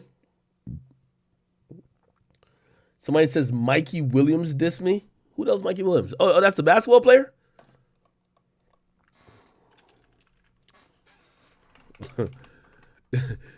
Mikey Williams. Who Mikey Williams say? Somebody say, y'all be hating on Cole hard? I feel like I do be. Yo, you want to know where my frustration with like Cole and Kendrick come from? Bro, I hate that these rappers get so many people riding their dick and they don't drop music enough. Like, I like this new J. Cole song. Like, I like it. But I hate it when, like, he's like, yo, I think I want to retire. Like, he wants us to beg him not to retire. Like, no, nigga, go play on the Ghanaian basketball team. We don't give a fuck. Like, bro, like, do you love this shit or do you not, dog? Like, we not gonna be here and like these artists are acting like we gotta beg them to rap. Like, bro, I ain't got time for that, nigga. We good, nigga. Like, we good. Like, you don't gotta, like, we cool. The game gonna survive with or without y'all. Oh, I'm in between retiring and thinking I'm in my prime. Brother, get a therapist. I ain't got time for that shit, man. I ain't got time for, these rappers just coming with this all like, what the fuck? Nigga, get a therapist, nigga. Fuck, drop music and keep it going, nigga. Keep it going. Keep this shit going, bro.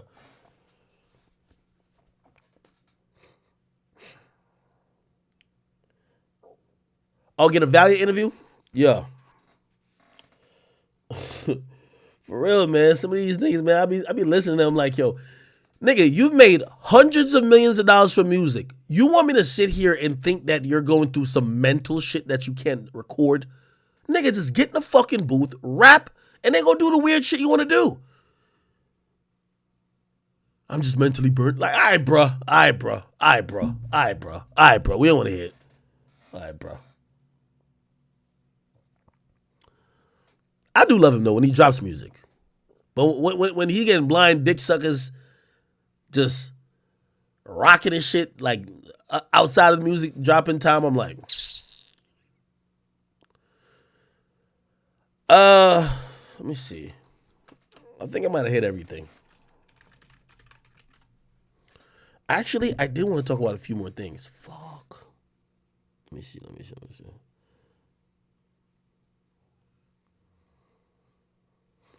Ice Spice says she owns her masters. Oh, you want me to talk about that real quick? I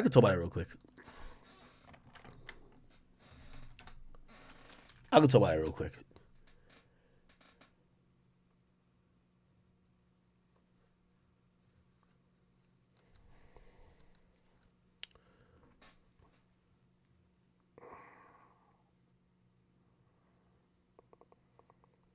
Hold.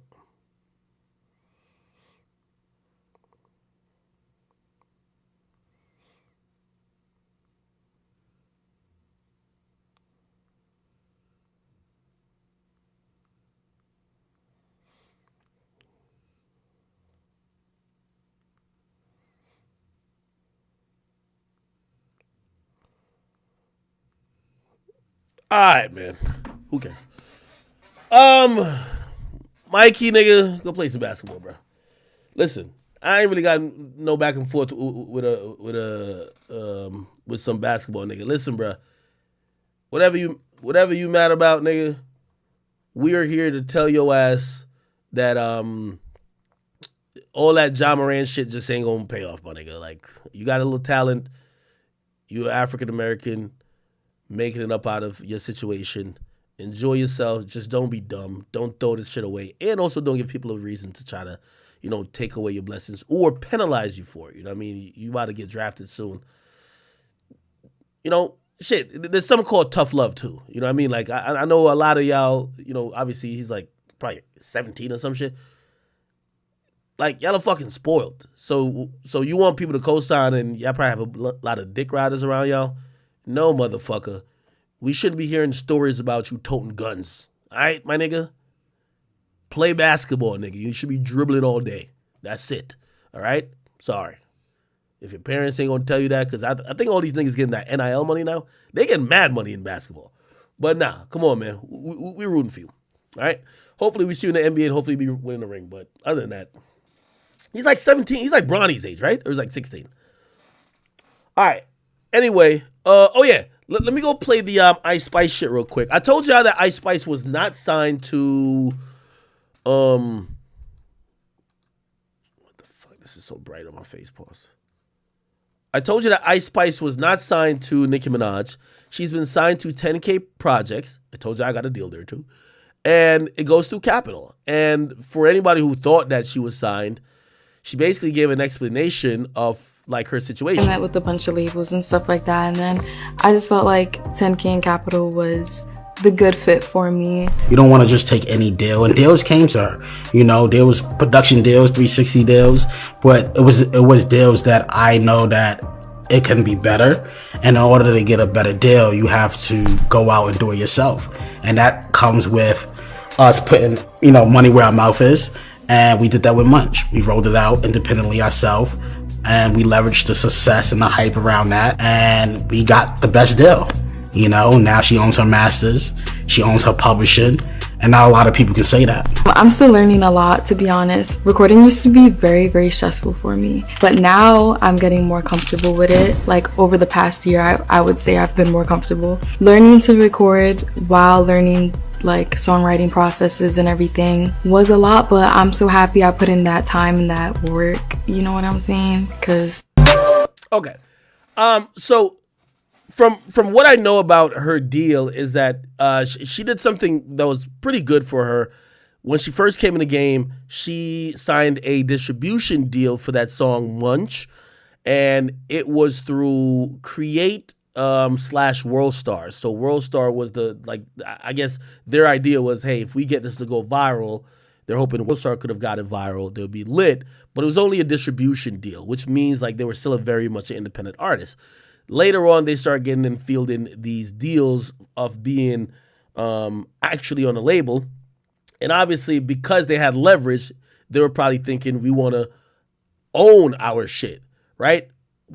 Usually independent labels more would be down to sign that type of deal with you, because if you get on like a label like Atlantic, they're not going to want you to own your masters. You get what I mean?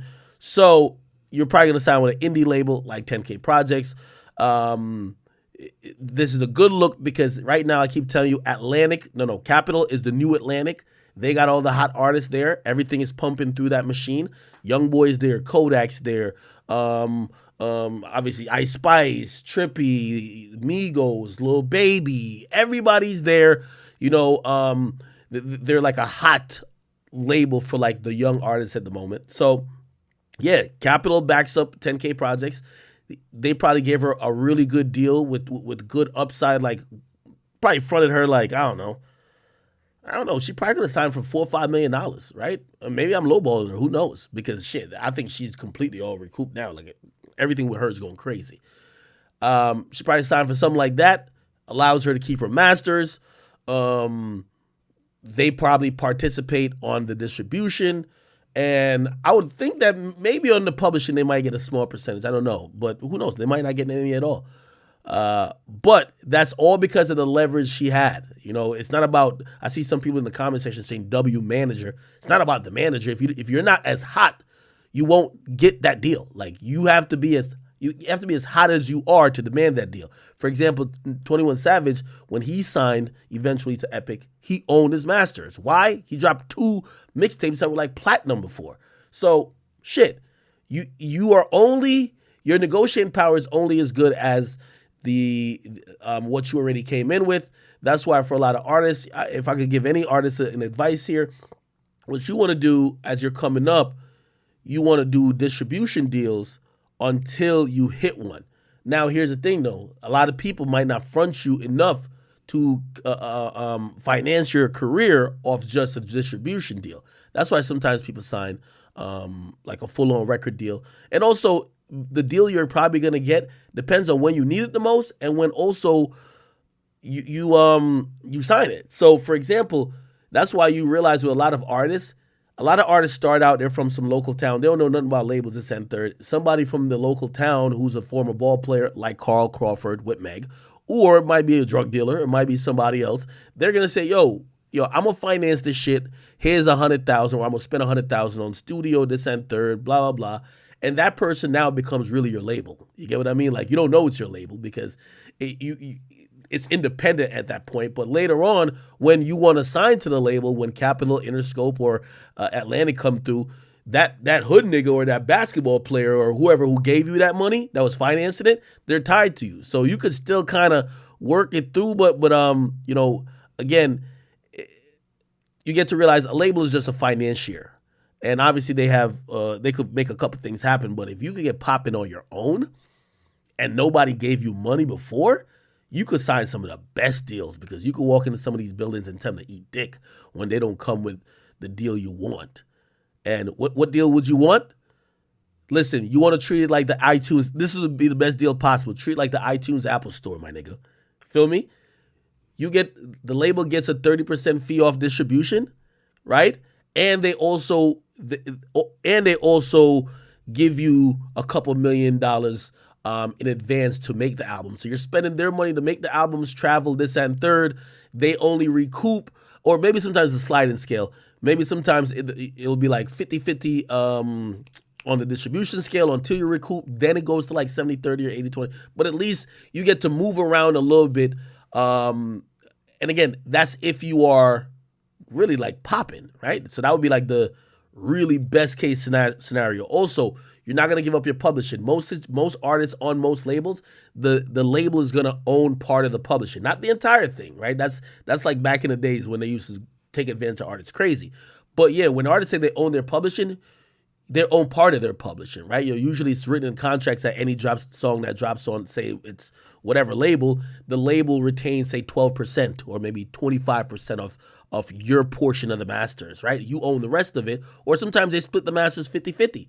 And then later on, because if you become a big artist and say 20 years down the line, they want to buy your catalog, if somebody going to buy your catalog for $300 million, the label is getting $300 million as well. Or y'all going to split that $300 million because your masters is owned. So everything's a percentage, but if you could keep and retain the entire rights, or the entire, not only rights, but the entirety of the masters, the entirety of the masters, the entirety of the pub, right, which is usually split up a lot of times sometimes, and literally it's just a straight distribution deal, and you could use the overhead from the distribution deal to fund everything you got going on, and you could possibly put in the deal where you're basically like contracting and outsourcing certain shit that a label would do for you, like certain admin stuff or certain motherfucking whether it's like playlisting, like yes, you have to pay for playlists and all that type of shit. For the label to use their contacts to get you on playlists, even though it makes you and the label money, you got to pay them. Also, basically everything just comes off of that money you're bringing in. Again, they won't give it to many people unless you're mad profitable already. So you got to be lit. You got to come in lit. Like for a regular artist coming in, when it comes to some label shit, they're expecting to lose money on you for the next 2 years, the first 2 years at least. So that's why they give you a shitty deal. Like if I'm giving you money and I'm expecting for the first 2 years, I'm gonna be losing money. Why the hell would I give you some great deal? I'm gonna give you a shitty deal that for the first 2 years I am losing. I know I'm gonna lose for the first 2 years, but if I'm gonna make money for the next 3 years or in perpetuity, I'm gonna get a big bag, and that's the gamble. You get what I mean? Like if you go to a casino, if you play the slots and the slots odds are like, you know, like 10%, it's a reason why if you win, you get paid 10 times your money, right? So when someone doesn't have leverage or is not hot and you take a bet on them, that's why, you know, and these labels know they're going to lose for a few years. That's why they give you a shittier deal, because they should get paid. They're playing slots, right? You come in with a 50-50 game, basically saying, I'm already popping this and third, they're going to give you a better deal. Abso-fucking-lutely. All right, people. Yeah. Let me get a fuck one out of here. I'll talk about Ice Spice's mom, not in a bad way. Like, her mom actually did go viral recently. I'll talk about that tomorrow, plus a bunch of other things. If I did miss any topics, please hit me up on the DMs. Let me know if there's anything else I could anything else I could I could kind of address or talk about tomorrow, okay? All right.